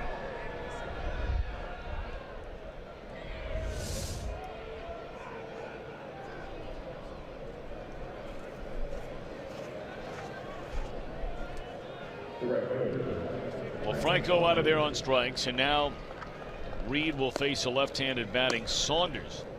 You know, one of the games that may have cost Cody Reed a spot in this Red starting rotation was his final outing in Scottsdale against the Giants. And in that game, it was left-handed batters that he simply just could not get out. The very first inning, 3 of the first 4 Giants hitters were left-handed. He went walk, hit a batter, got an out against a right-handed hitter, Buster Posey. and then gave up a 2-run double. It would wound up being a game where Reed went 3 innings and allowed 10 earned runs. Now, he wasn't alone of the young pitchers who did not fare well their last outing of spring training play. There's a bouncing ball that could be 2. Should be 2. It is 2. And that's a double play for Cody Reed after back-to-back walks to begin the inning. Nice bounce back work by the Reds left-handed. So we stay tied at 4.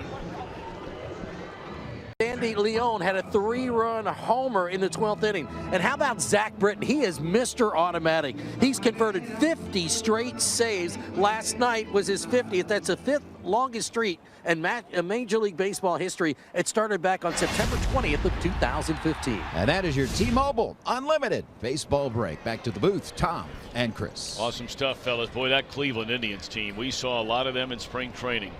If that team stays healthy, look out. They are loaded.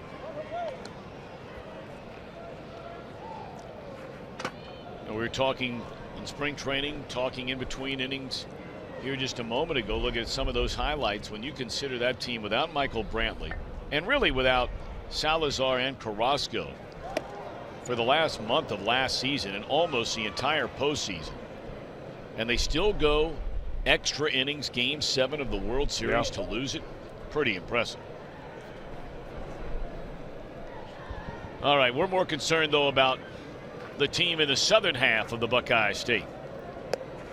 Redlegs have 2, 3, 4 in the batting order. And there's a routine fly ball off the bat of Peraza into right field. That was a nice way that inning came to an end, Chris, for Cody Reed. Well, a little comeback inning, Tom. You know, when you walk the first 2 batters of the inning, you're thinking, oh, I better strike out the side right here. But he was able to really buckle down, let his defense do some work. He did strike out the first batter he faced after walking the first 2. And then got a little D to help him. That'll pick him up. I mean, really give you a different outlook when you take them out for the second inning rather than going out there and giving up a couple of runs. Joey Votto today is 0 for 2, is fly to right. Hit a hot smash up the first base line that turned into a double play in the third. And this time bangs one into center field, and the Reds have the go-ahead run aboard here in the last of the 5th with 1 out. Joey Votto stands right up on top of the plate, really challenging those pitchers to just come right in there. Look how close he is to the plate. That pitch on the inner part of the plate, but he kind of brings his hands in, shortens his swing. He just tries to get the barrel on the ball.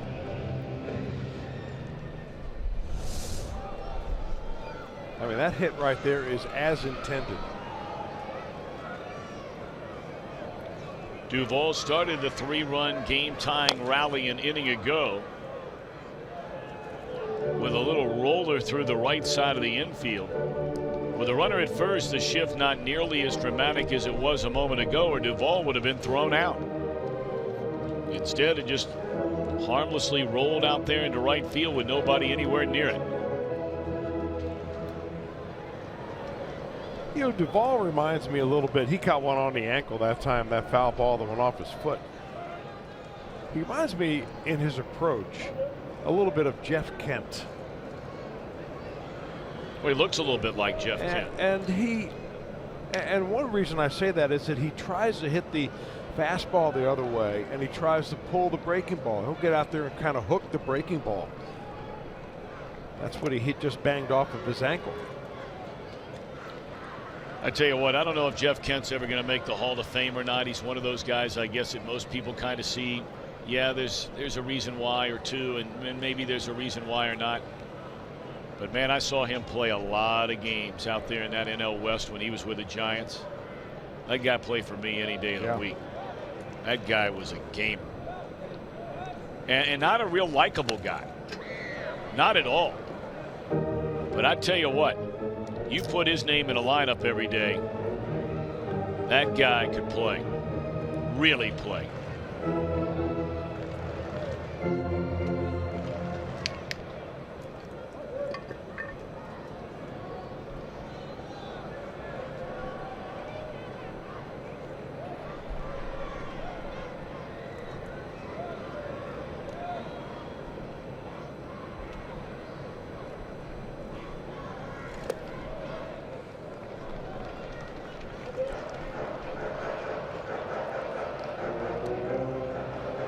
I'll tell you, I like the actions of both of these young catchers behind the plate today. I mean, both these guys making their major league debut. They both move around quite well. Andrew Knapp, of course, catching the veteran Buchholz, but Stuart Turner's had to weave his way through a couple of different pitchers, 3 of them actually. 1-2 on Duvall. Runner at first with barely a 2-step lead over there is Votto. Gone swinging is at him. 3rd strikeout of the afternoon for Clay Buchholz, and Suarez coming up. You know, if you're anxious at all against Clay Buchholz, he's going to get you. You just have to be so patient on him. He's a master at trying to get you to hit those pitches that are just off the plate.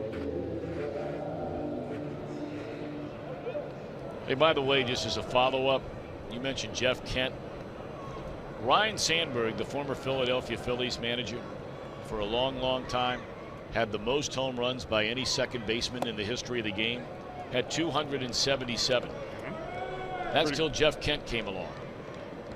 Jeff Kent hit 351 home runs as a second baseman.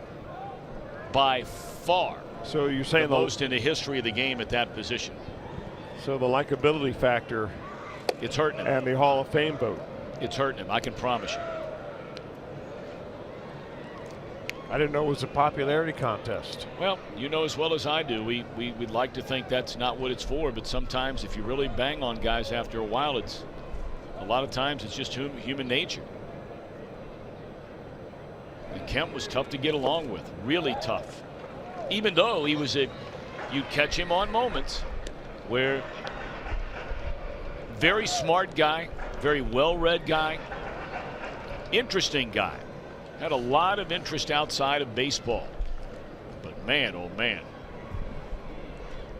You got on his bad side, that would be a dark side. 3-0 on Suarez. He'll be hacking if it's close. And here it comes. He takes outside ball 4.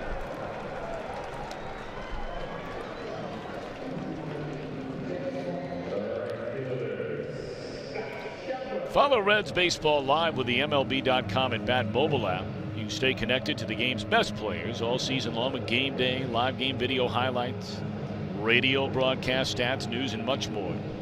Download MLB.com at Bat today. It's your #1 app for live baseball. Big chance here for Scott Schebler. The Reds have not had a lead in this game today. They fell behind 1-0. They tied it 1-1. They fell behind 4-1.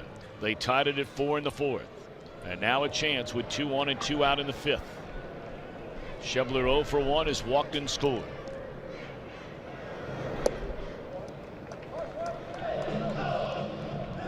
Schebler's first at bat. He swung at the first pitch. I mean, just itching to swing the bat. And smashed one straight in the ground that wound up being a 3-hopper to the second baseman. But really had a good look at Buchholz his last time up.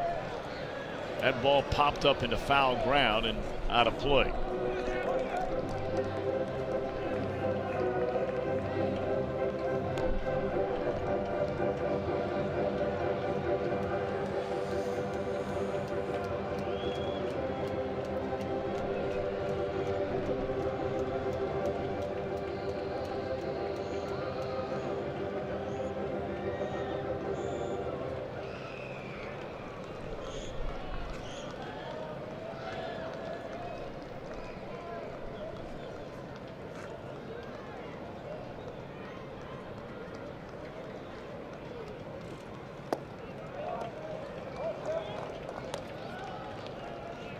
Reds have 1 hit in 7 at-bats with runners in scoring position so far today, and in this young season in such situations 3 of 20.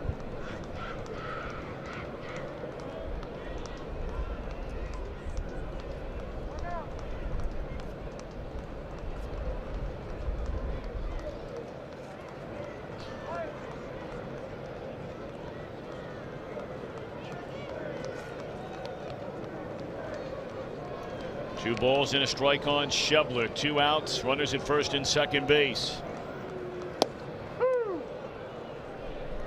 2-2.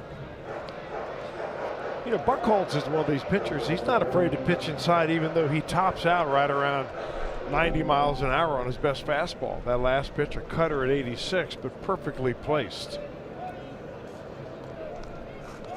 That's the reason he's been able to hang around for so long.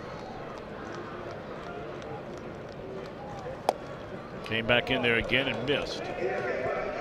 The cutter was the one that was breaking in towards Schebler on the previous pitch. On the last pitch, he tried a little two-seamer, a little comeback action, front door fastball, and Pete McCannon's wondering, well, where was that? He also told Bob McClure to pick up the bullpen phone.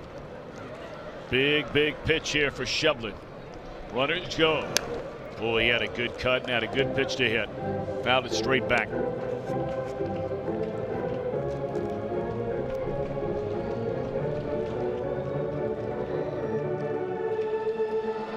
As your good friend and Cowboy and mine, the Cowboy, likes to say, that one right down Broadway. Center cut.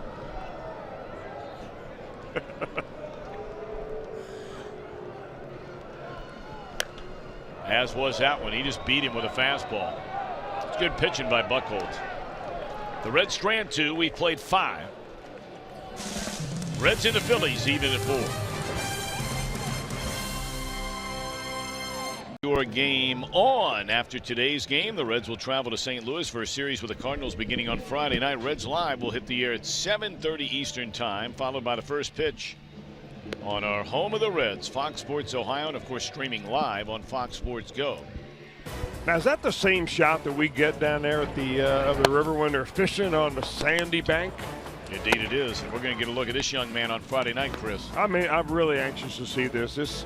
He's come such a long way since the Reds signed him. Of course, he was a part-time baseball player, full-time basketball player when the Reds originally drafted him. Amir Garrett gets a ball in St. Louis.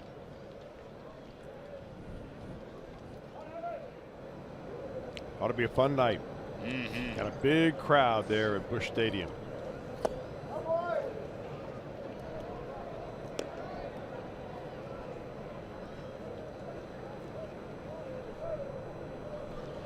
All right, Cody Reed on for his second inning of work.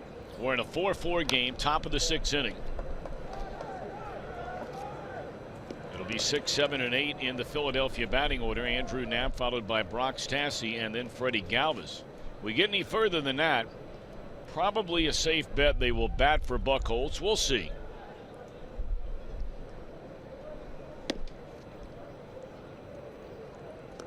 Knapp struck out looking in the second inning against rookie Davis, and then rookie walked him in the third.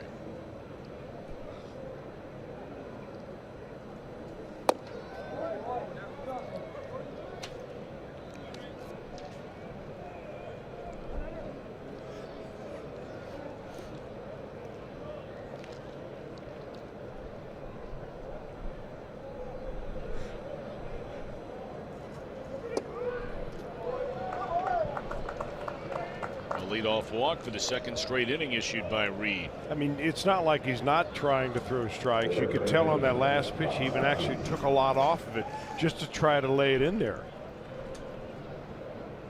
Just has not figured out a way to repeat that delivery yet. And when you're a big, tall guy with long arms, sometimes it takes a little bit longer.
Yeah, the same way the inning started last inning for Cody Reed. He had some magic to help him get out of that inning. He struck out the next batter and then got a ground ball double play. Brian Price wondering if he could do the same thing all over again.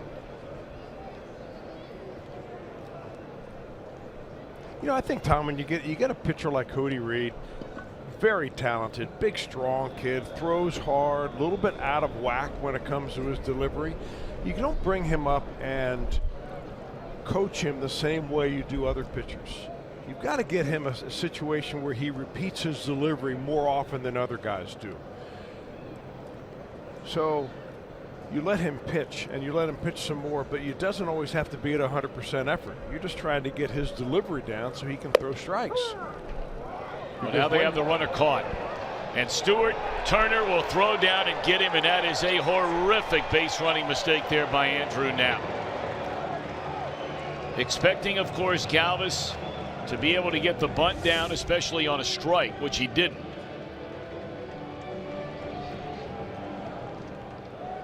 Well, it's a bad base running mistake, but you can see how it can happen because you've got the catcher running and it happens all the time. He's trying to get a big break because he's afraid that he's going to get doubled up on a bad bunt. So when the batter gets a strike and here's a double play that's going to end the inning. How about Cody Reed letting his defense shine a little bit? We're off to the bottom of the 6th inning. We're tied at 4. League debut today, and what a defensive play with the throw down to second base and the put out. And once again, we have a very happy family up here. I'd like to welcome in to my right. This would be Mom Mindy. This would be Dad Randy. Over here we've got Trey, the brother, and Danielle, Stewart's wife, down here on the end. Mom, let's start with you. Same question I always give everyone. Long road to get here. What are your emotions watching your young one out there on a major league field? It's very overwhelming, very exciting, a dream come true. In from Louisiana, and Dad, what's going through your mind right now? Too much to even explain. I mean, the nerves this morning when we found out that he was going to play was almost unbearable. What was the call like because he's a Rule 5 draft pick? So you don't know how that's going to shake out, whether he's going to, make the team or whether he's going to be sent back to the Twins organization. So that had to be a lot of emotions. What was the call like when he said, I made the opening day roster? It was wonderful. Wonderful.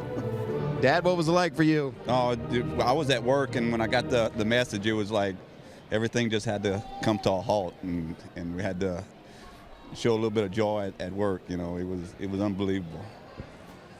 Danielle, let's shoot you a question because you obviously talk to him on a daily basis. The emotions had to be just up and down, not knowing what his future holds. Yes, sir.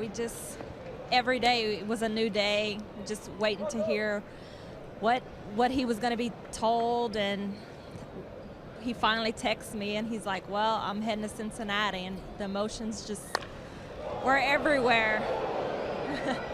I imagine they are. And Brother Trey, you've got to be proud of your brother. Very proud. It's been a pleasure to watch him play at every level, and then to finally see his dreams come true for him. It's amazing. Daddy got that first Major League RBI off the table. It was nice. It was really, really nice. Sort of break the ice a little bit. Well, Stuart Turner's fine young man. Congratulations to all of you. Thank you for sharing the moment. Tom, Chris, another happy family. Oh, yeah, Cajun family. They've got the native tongue in Louisiana. We brought up earlier, Jim, a great work out there as Cozart is gone against a new Philadelphia pitcher taking over for Buchholz, his left-hander Adam Morgan. But, Jim, great work today with the Davis family and now the Turner family.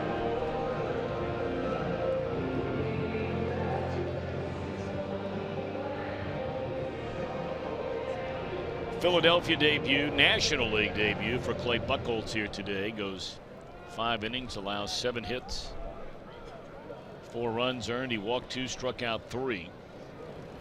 So now we get a look at lefty Adam Morgan.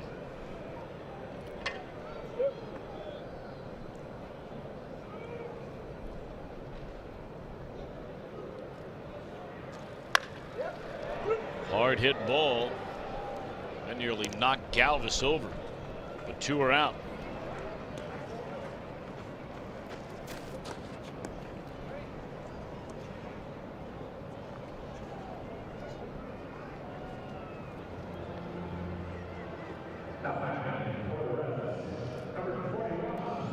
You know, we showed you Rookie Davis waving to his family as he made his way back from the bullpen. And the Turner family acknowledging brother, son, husband as he came back from warming up Davis in the bullpen in preparation of this, the major league debut for the Reds battery here today.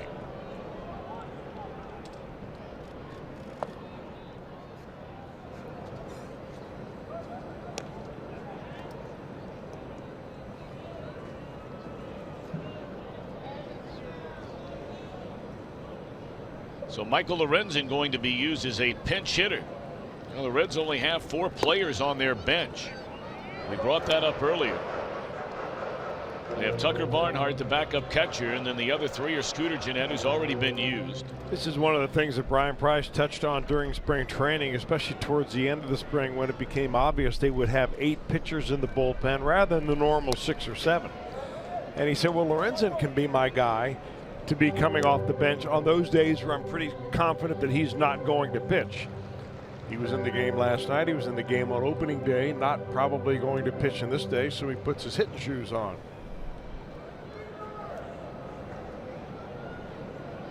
Hey, another guy that can swing the bat probably is equally as well as Lorenzen.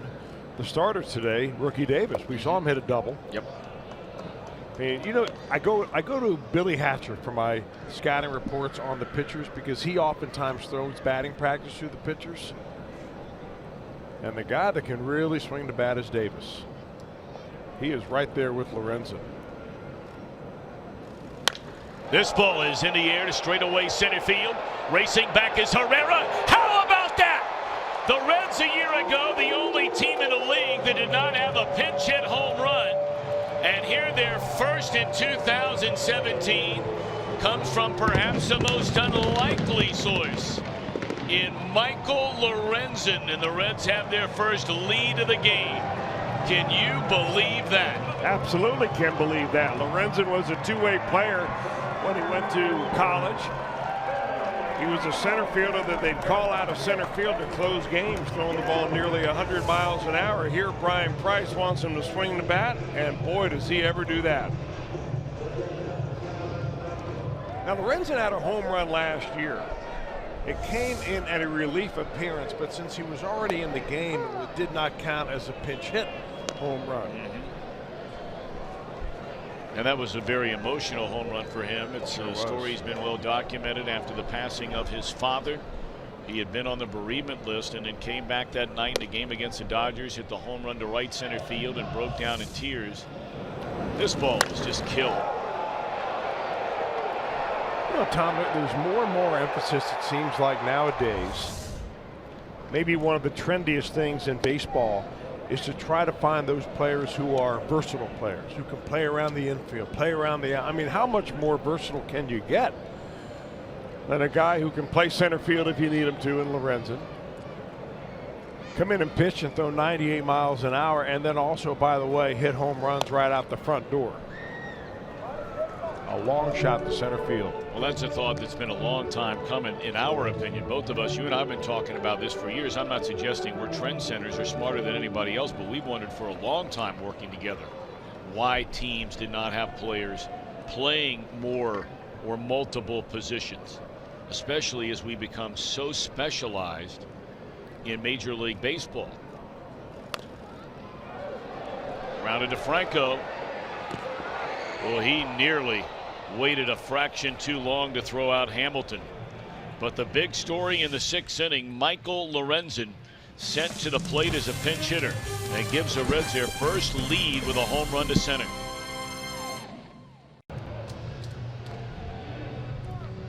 Alrighty, the Reds have come all the way back from a 4-1 deficit to take a 5-4 lead. Cody Reed goes 2 innings, does not allow a hit, does not allow a run. Strikes out a batter, walks 4. And taking over on the mound his 2017 debut, veteran left-hander Tony Cingrani. He saved 17 games for the Reds last year. Cingrani, first time we've seen him here in this season. 65 overall last year for Tony. So the Reds really, when they came into camp this year, it appeared like they would have only one left-hander in their bullpen. That would be Tony Cingrani. So it turns out we've seen 3 out of today in the bullpen in this ball game. Wandy Peralta came in and pitched an inning, a couple of scoreless innings, although nail biters by Cody Reed, and now Cingrani.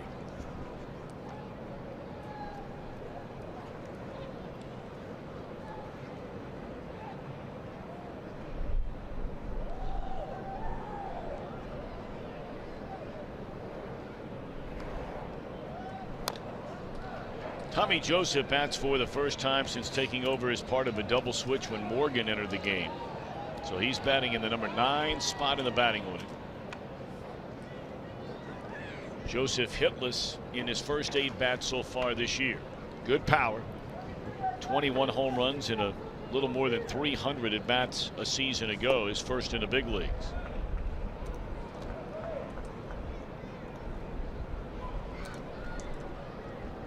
Most of you who have followed the Reds since he was brought to the major leagues, familiar with this native Chicagoan. There are times Cingrani is virtually unhittable. There are other times when he labors to throw a strike. And you just don't know when that bullpen gate opens which Tony Cingrani you're going to get. But boy, when he's good, he's really good.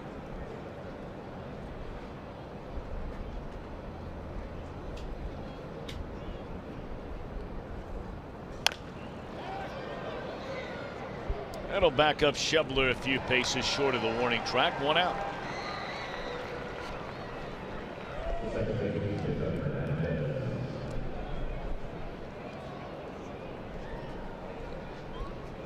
We have no idea how the first 2 or 3 months of this season is going to play out for the Reds. Obviously, there aren't a lot of people around baseball that think they're going to win a lot of games. But of course, you know that old adage about that's why you play the game. But I think it's safe to say, Chris, and we touched on it very briefly earlier, the bullpen last year, which was such a complete disaster, and I mean an unmitigated disaster through the first 2.5, 3 months of the season. The Reds played 1 game under 500 baseball the second half, and a big reason why was because of the improvement of that bullpen, especially the arrival of Lorenzen and Iglesias. This year, at least when the gate opens, you feel like there's a guy that's coming in the game that is more than capable of holding the opposition without a run. I think you're exactly right on right there, Tom. But the key, I think, for this Reds ball club is to keep that bullpen as fresh as possible. And when you have a young rotation and your pitchers are only going 3 or 4 or 5 innings at a time, that bullpen can wear out in a hurry. So early in the season, that's not a problem. But, you know, if you get too many short starts and you put the burden on the bullpen too much early in the year, by the time June, July, and August roll around, they're just out of gas. Slow bouncer to Suarez. He'll throw out Hernandez, and Cingrani has taken care of the first 2 Phillies here in the 7th inning with a 1-run lead. We invite you to follow every Reds game all summer long right here on Fox Sports Ohio. And then when the game is over, just stick right here. For Reds Live, brought to you by Performance Kings Honda, we'll break it all down. Jim Day, Jeff Pecoro and company, Brian Giesenslaw, all standing by.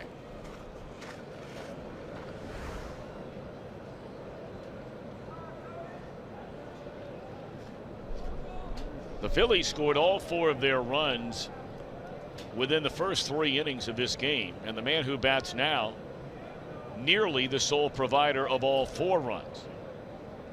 Nava hit a solo home run in the first inning. He hit a 2-run home run in the 3rd. The other run scored on a wild pitch.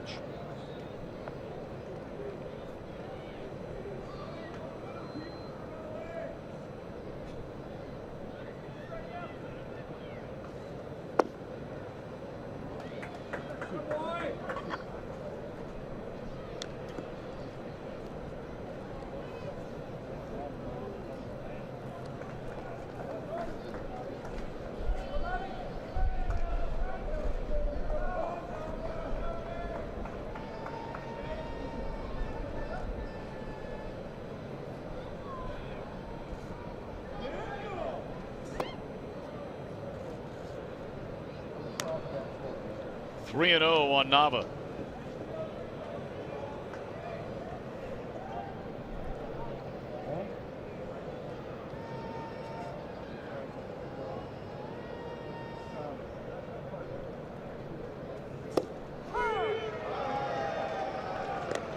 Tigers and the White Sox underway at U.S. Cellular Field in Chicago. 1-0 Tigers in front. Last of the second inning. They've had brutal weather up there in Chicago. One of those games already postponed in the series.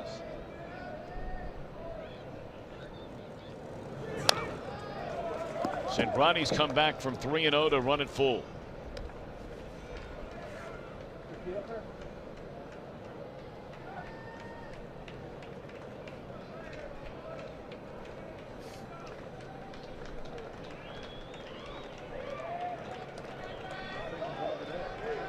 Cingrani a strike away and out away from a perfect 7th.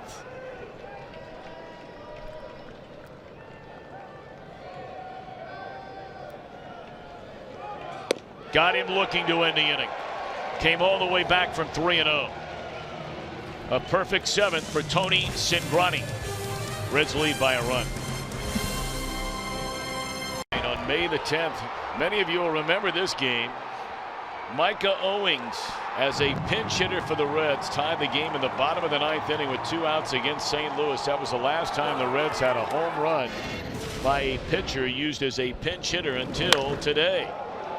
And then the blast by Michael Lorenzen to snap a 4-4 tie in the 6th inning.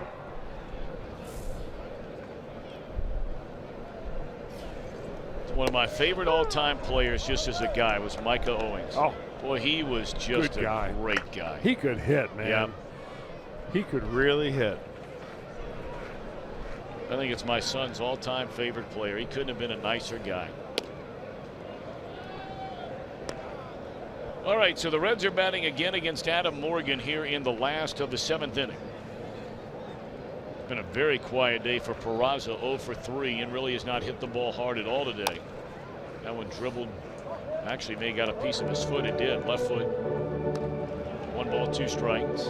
You know, Peraza's the kind of hitter though that he doesn't always hit the ball hard, but he gets his hits. Today though, it looks like they're beginning to pitch him inside a little bit more. He showed, you know, his ability and his desire to go to right field the first couple of games. They're coming in there on him.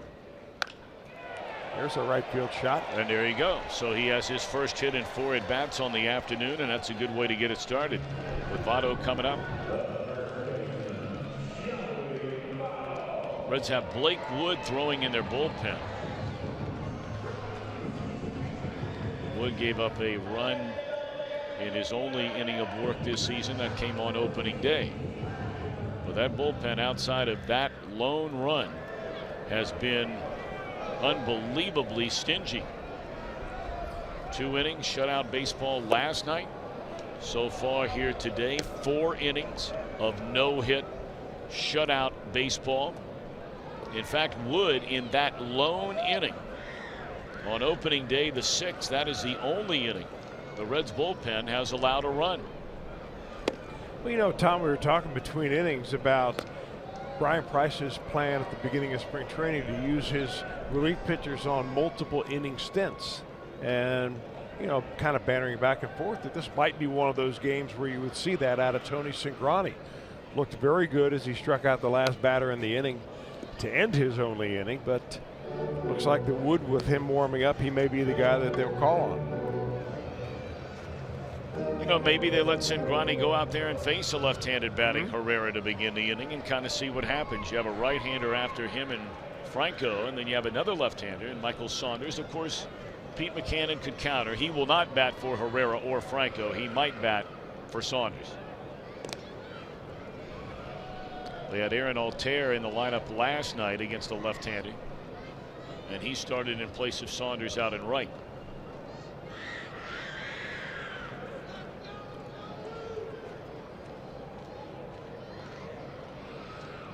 One ball, 2 strikes on Joey Votto.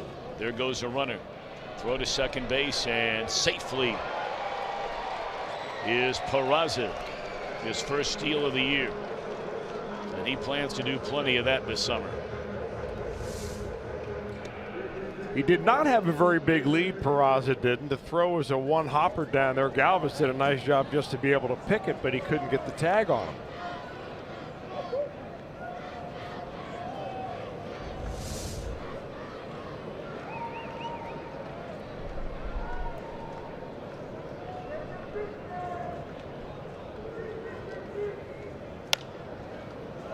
Bit of a hanger right there. I think Joey talking to himself.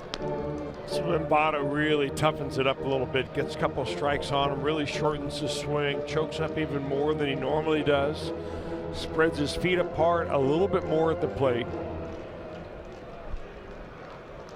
Morgan's best pitch to Votto is probably that slider. He had a big swing and a miss on the very first pitch of this at bat, but Votto will likely be able to foul that pitch off at the very least.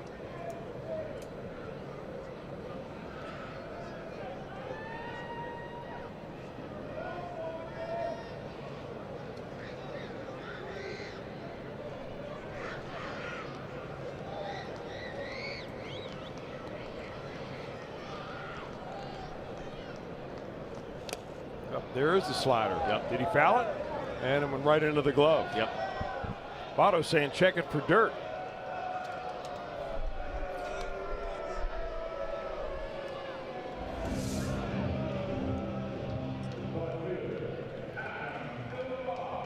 And he caught it, and then his glove went into the dirt.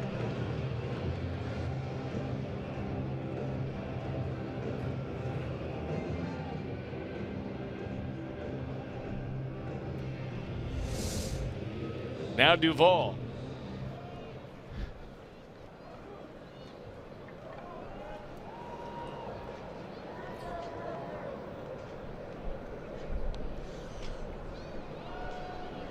Runner at second, one out. Reds trying to add to a 5-4 lead. This is the decisive game of this 3-game series. Philadelphia winners on opening day, 4-3. The Reds behind the pitching of Finnegan, Lorenzen, and Iglesias combining on a 4-hit shutout last night. And it looked like the Reds were in trouble today. They were in trouble early on. They fell behind 4-1 in the major league debut of rookie Davis. Davis lasting 3 innings, but the bullpen has been outstanding. Peralta, Reed for a couple of innings, and Ronnie so far for 1. Holding the Phillies without a hit, without a run, while the offense has climbed back in this thing to take the lead. 1 ball, 1 strike.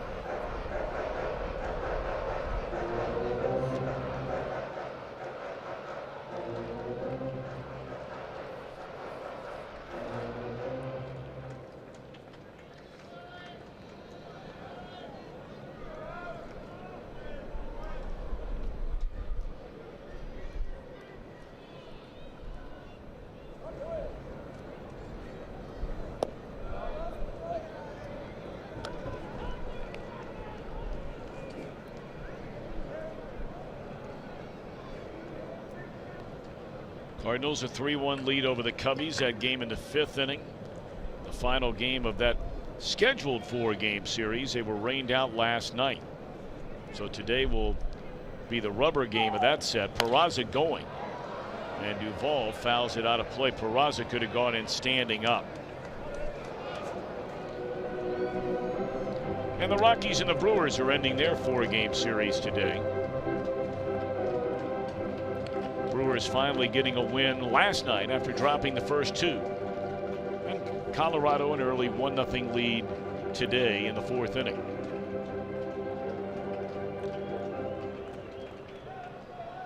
Told you the other National League Central Division team, the Pirates, have already been rained out at Fenway Park.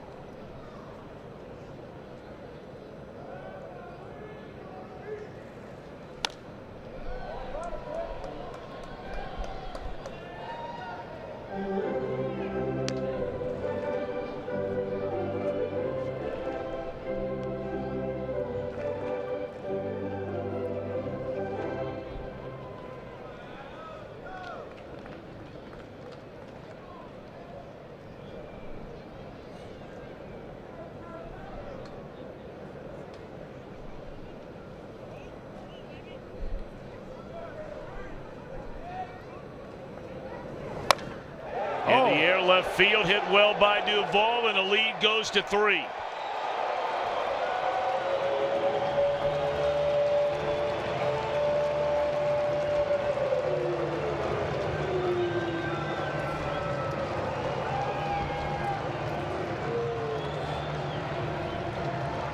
Duvall's first home run of the year, and man, what a start he's off to. He now has 5 hits so far this season in 11 at-bats. Really looks good at the plate. Talked about him trying to pull the breaking ball. Well, when you can hook a breaking ball, especially off the arm of a left-hander, you know, he went down there, he got it pretty good, but the ball just really jumps from that angle. And it clears the wall and gives the Reds a couple of runs. And the rain beginning to fall again here in Cincinnati. They said that, you know, the longer this day went on, the more likelihood there would be of rain and heavy rain. And this game has been going at a snail's pace, to say the least.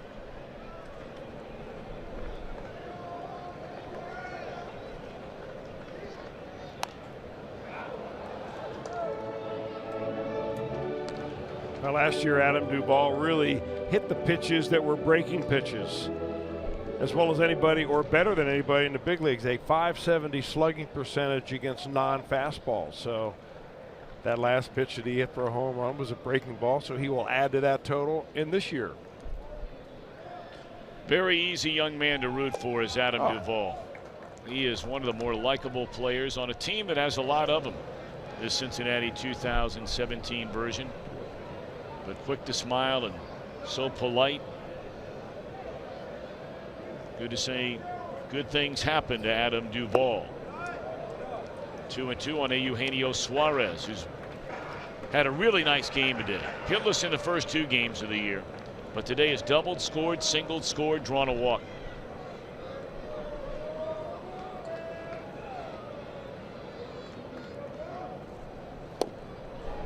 And they retire him for the first time today, 2 out.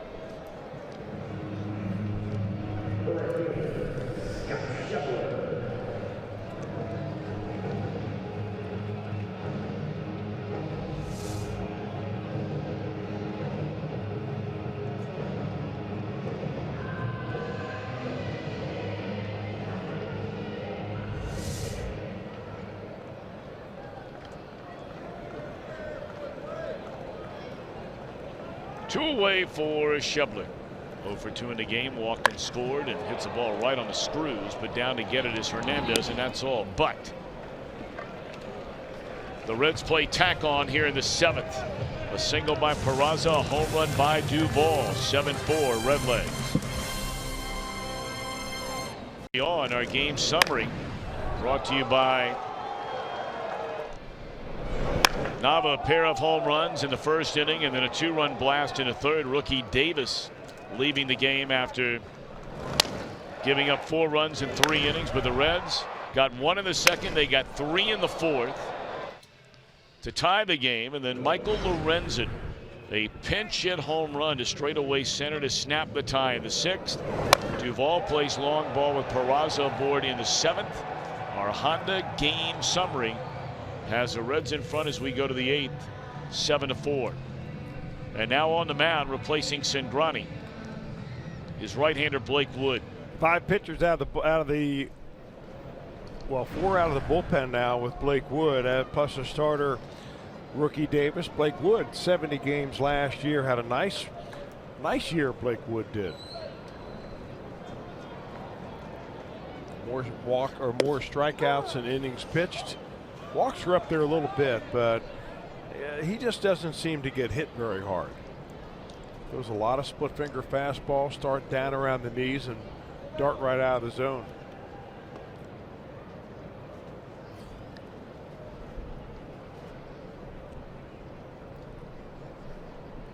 Part of the order for the Phillies here in their half of the 8th inning.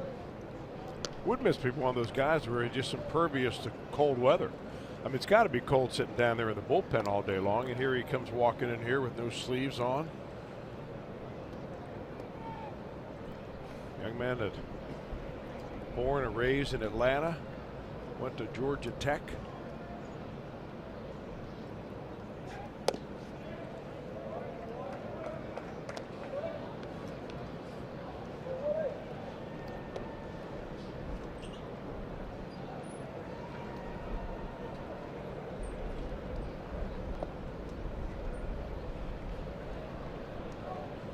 He's a powerfully built young man here in Herrera. His father nicknamed him El Torito as a youngster, the little bull.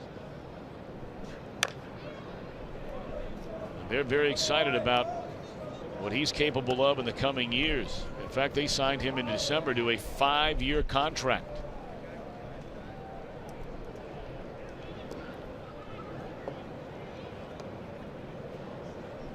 He's had a good day today. A single to center, a double, scored a run.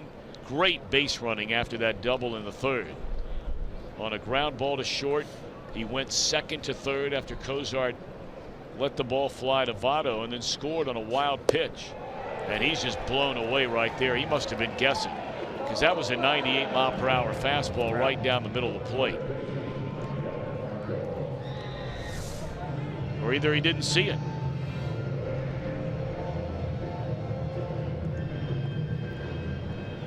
Or maybe he was guessing 88 and it came in at 98. That's right.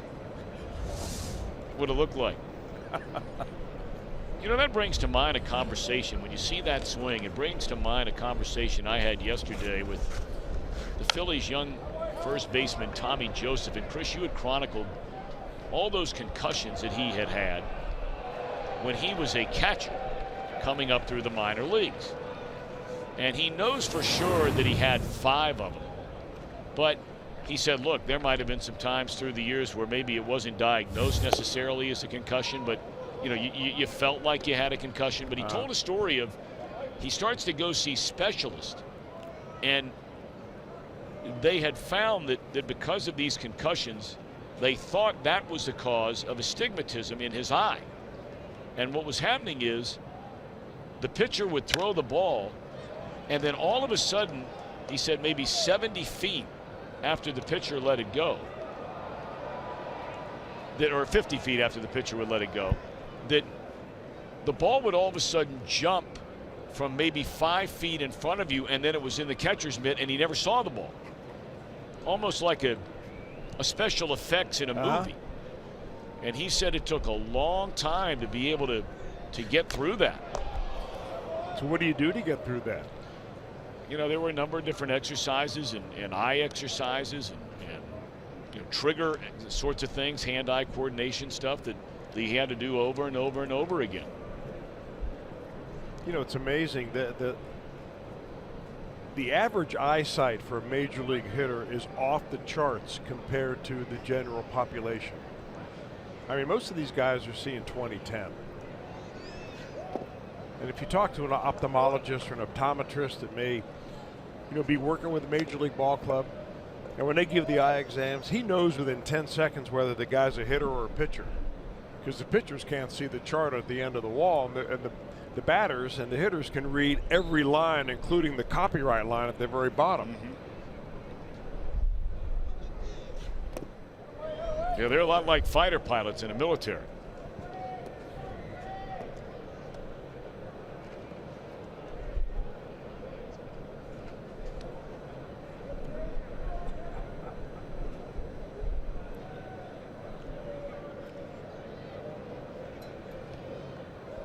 Three and two on Franco.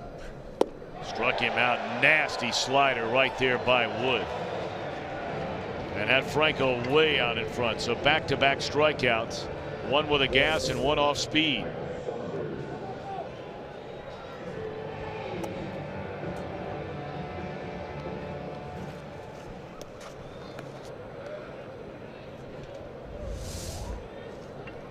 We were talking about Cingrani an inning ago, that there are times he looks unhittable and other times he has a hard time throwing strikes. Wood is more consistent in the strike zone than Cingrani, but I don't know if anybody has moments where they look more unhittable than Blake Wood. Well, his delivery looks completely unrepeatable, and you can tell that he hides the ball because he turns his shoulders and he tilts his shoulders. It's kind of a compound delivery. He's got his glove come flying at you. And I get the feeling that the hitters never really see the ball. Hard to tell from this angle, but you can see, I mean, he gets his glove arm way up there, kind of flashes his glove at you. Oh, by the way, he throws it 98 miles an hour. but you can see why that delivery would also lend itself to some inconsistency around the zone.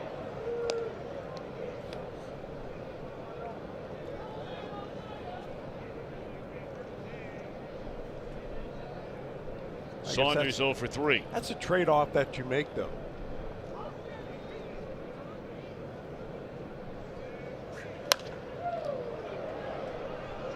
Well, now Wood has a chance to fan the side.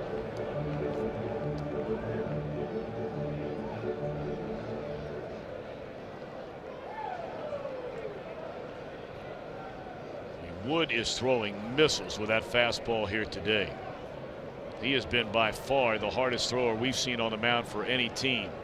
And we've seen a pile of pitchers today. Saunders put good Wood on that. Sinking liner caught in left field, and that'll end the inning. Wood a perfect 8th. Reds lead by 3. Presented by Frisch's Big Boy, Saturday, April 15th. Arrive early and see your Reds walk the red carpet during the pregame block party beginning at 9 a.m. Plus, kids 14 and younger receive a kids opening day cap. For tickets, call 513-381-REDS or visit reds.com. Stuart Turner will hit second in this inning, making his major league debut. He made the opening day roster because Devin Mesoraco not ready baseball-wise to start the season. An update on him: he will start his season at AA Pensacola tonight. He stayed behind in Arizona and has now caught back-to-back games of 6 innings. They want to get him up to back-to-back games of 7, 8, and 9. He has 20 days to accomplish this, starting this season on the disabled list. Brian Price says it won't take that long. As far as baseball timing, though, that is a wait and see. So if all goes well, we will see Mesoraco this month.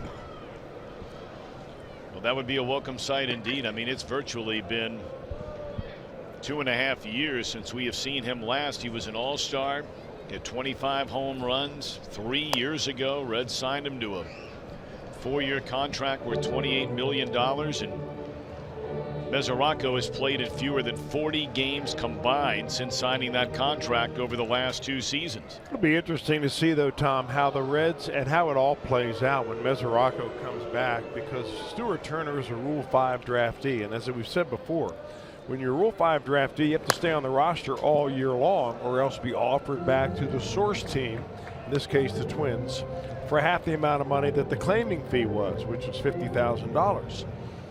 Now, there evidently was a lot of internal talk and argument with the Twins as to whether they would protect Turner or not. So the better he does at the big league level, the more valuable he becomes, and the maybe more difficult it would be for the Reds to make a deal with the Twins in order to keep him in the organization, but not on the 25-man roster. And the Reds have said all along that they don't really want to carry 3 catchers. So Reds would love to keep Turner, obviously. It'd just be interesting to see how that works out.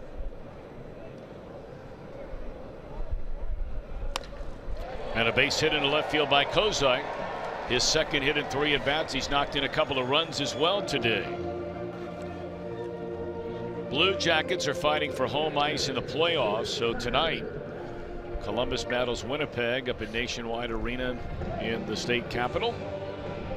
Our coverage begins here on Fox Sports Ohio at 6:30 with Blue Jackets live and streaming live on Fox Sports Go.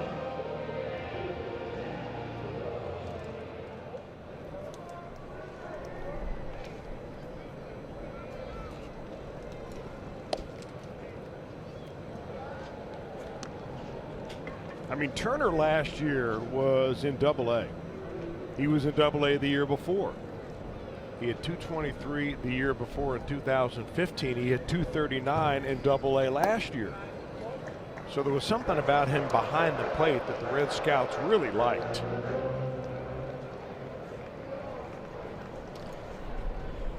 I mean, he has his first major league run batted in today. Let's see if Stewart can get his first big league hit. Adam Morgan working in his 3rd inning out of the Philadelphia bullpen. Swing and a miss on the breaking ball. When it comes to a Rule 5 draftee that worked out maybe the best in recent times, you can look no further than the Philadelphia Phillies. Their center fielder, Duvall HR, was a Rule 5 draftee in 2015. He's now batting 3rd in the lineup.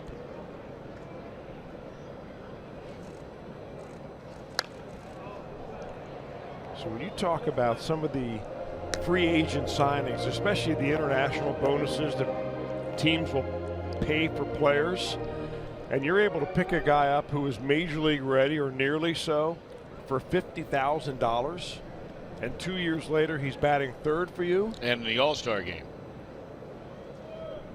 That's about as good as it gets. Yes. And they're hoping the same type of progression for Stuart Turner.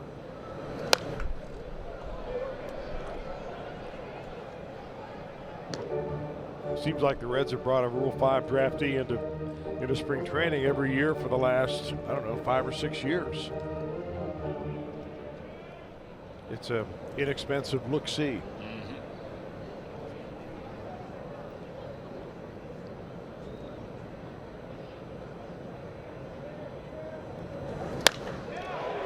Hit that ball well, but right at the right fielder Saunders for the first out in the inning.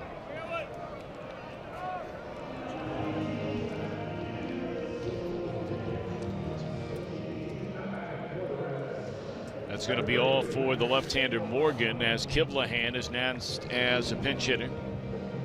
So Morgan goes 2 1/3 innings, and he gave up all the runs that broke the tie in this game. It was 4-4. He allowed the pinch hit home run to Lorenzen and gave up the 2-run home run to Duvall. 8th inning, 1 on and 1 out. Edubray Ramos comes in from the Philadelphia bullpen. Now Ramos, 42 games last year, 1-3 record, 40 punch-outs in just about the same number of innings. Morgan came in and gave him an inning, 2 innings plus, and they wanted to get him out of there as the Reds go to Patrick Kivlahan as a pinch hitter.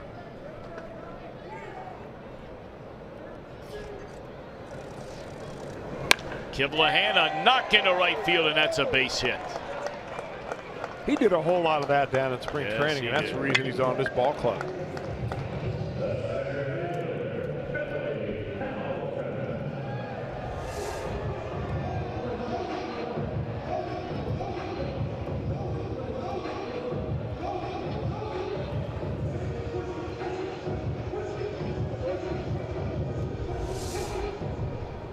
That is not, if you're wondering, Kivlahan's first major league hit. Told you he had a little bit of time in the big leagues before he came to the Reds. That is his first hit as a Cincinnati Red, however. Overall, his 5th major league hit. So good for him. The Reds got him on the waiver wire at the very end of September. Oh! And that's a base hit by Billy Hamilton. They're going to try to get the force out, and they get it.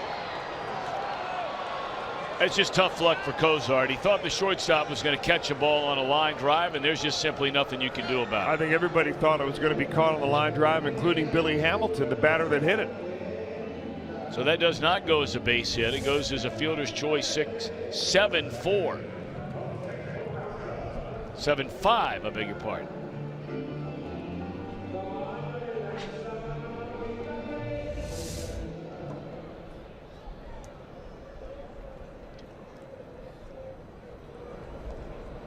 So 2-1, 2 out now for Peraza. And a little roller. Going to be a close play.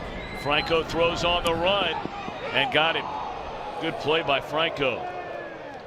And that will retire the side. So here we go in the 9th. The Reds are 3 outs away from a season opening series win. And he was out at first. Will it be Drew Storen coming on from the bullpen to try and nail it down? We'll let you know in a moment. For the start of every game right here on Fox Sports Ohio. All the information you need for that night's ball game. Reds Live, presented by Ray St. Clair Roofing, and we will look ahead to tomorrow night, where we get it underway in St. Louis, and again a 1-hour time difference. So 7:30 will be Reds Live Eastern time tomorrow. The major league debut of left-hander Amir Garrett. Reds Live will get underway at 1:30 on Saturday afternoon. Bronson Arroyo back in a Reds uniform against Michael Wacha. And then the series finale will be Feldman v. Martinez, with Reds Live again getting underway at 1:30. We invite you to join Chris and George Grant and the entire crew. We thank our producer today, Josh Hall, our director Roy Alfers, Matt Sigafus, associate producer along with Lauren White. Reds Live produced by Kent Weaver. Up here in the booth, as always, we thank our statistician Joel Luckup and Jesse Jackson. Coordinating producer, executive producer is Tom Farmer. So here is Drew Storn, young man who grew up in Indianapolis, went to Stanford, former #1 pick by the Washington Nationals, their one-time closer. Lost that job after they acquired Jonathan Papelbon, and then last year suffered through some arm injuries. Really struggled in Toronto, but the last month threw the ball much better in Seattle, and the Reds are hoping that's the guy they see. Well, he threw the ball well in spring training also. He's a veteran closer. He's had as many as 43 saves in a season. That was really his second year in the major leagues with the Washington Nationals in 2011. If he nails this save down, it's a 3-run lead with 1 inning to go. It will be save number 99 in his career. It's a young man who actually was a bat boy for the team then known as the Montreal Expos, which is ironic because he would later pitch for the Washington Nationals that used to be the Expos before they made the move. His father, a very well-known national radio talk show host, got to know the officials with the Indianapolis Indians at the time, who were the Montreal Expos AAA affiliate.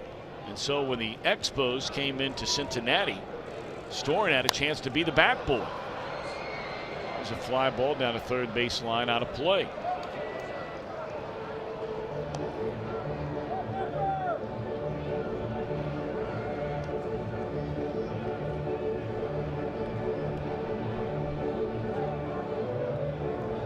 That was in 2003.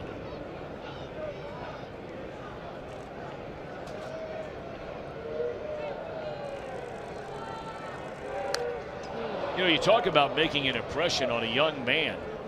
He was still a teenager and had a chance to hang around and shag balls in the outfield with a former reliever. Many of you will remember the name Chad Cordero. He had some good years in the big leagues. Sure He was did. closing at the time for the Montreal Expos, and very young pitcher. And he was talking to a young Drew Storn about pitching in the College World Series.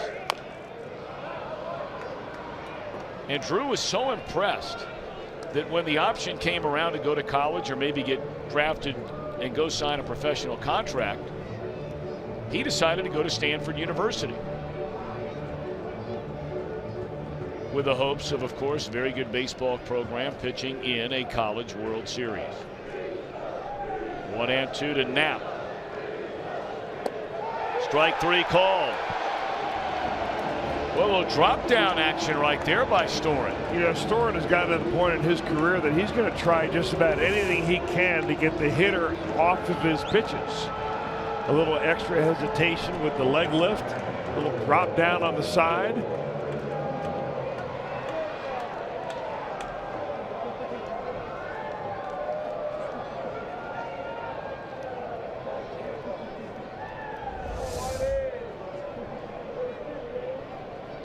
Andres Blanco will be the pinch hitter. So today, a day of first. If the Reds can hang on and win this thing, as Blanco shoots one into left field, a base hit. And I mean a whole pile of them if the Reds can get there. Today, the first major league game ever for the Reds battery that started this game in rookie Davis and Stuart Turner. Turner got his first major league run batted in. Michael Lorenzen hit his first career pinch hit home run, and the first by a Red since 2015. Cody Reed is in line to get his first major league win today. He went 0-7, you may recall, in his 10 starts last year. And of course, this would be the first series of the season for the Reds, and a winning one, but they're 2 outs away.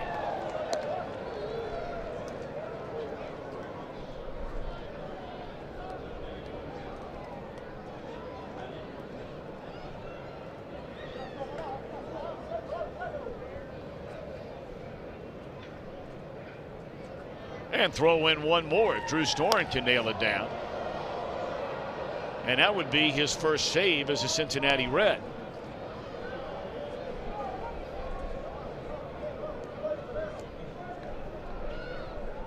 But you have 2 more outs to get and a 3-run lead here in the top of the 9th inning.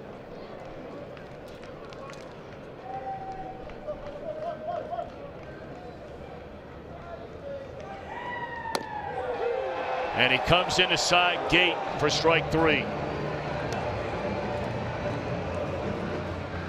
It's like having a Bronson Arroyo in the rotation and a Bronson Arroyo in the bullpen.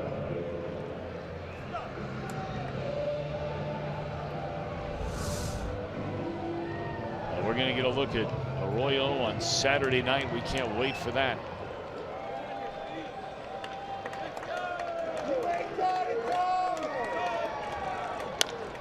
Line drive, one hopper knocked down by Peraza, and the Reds win the opening series of the year.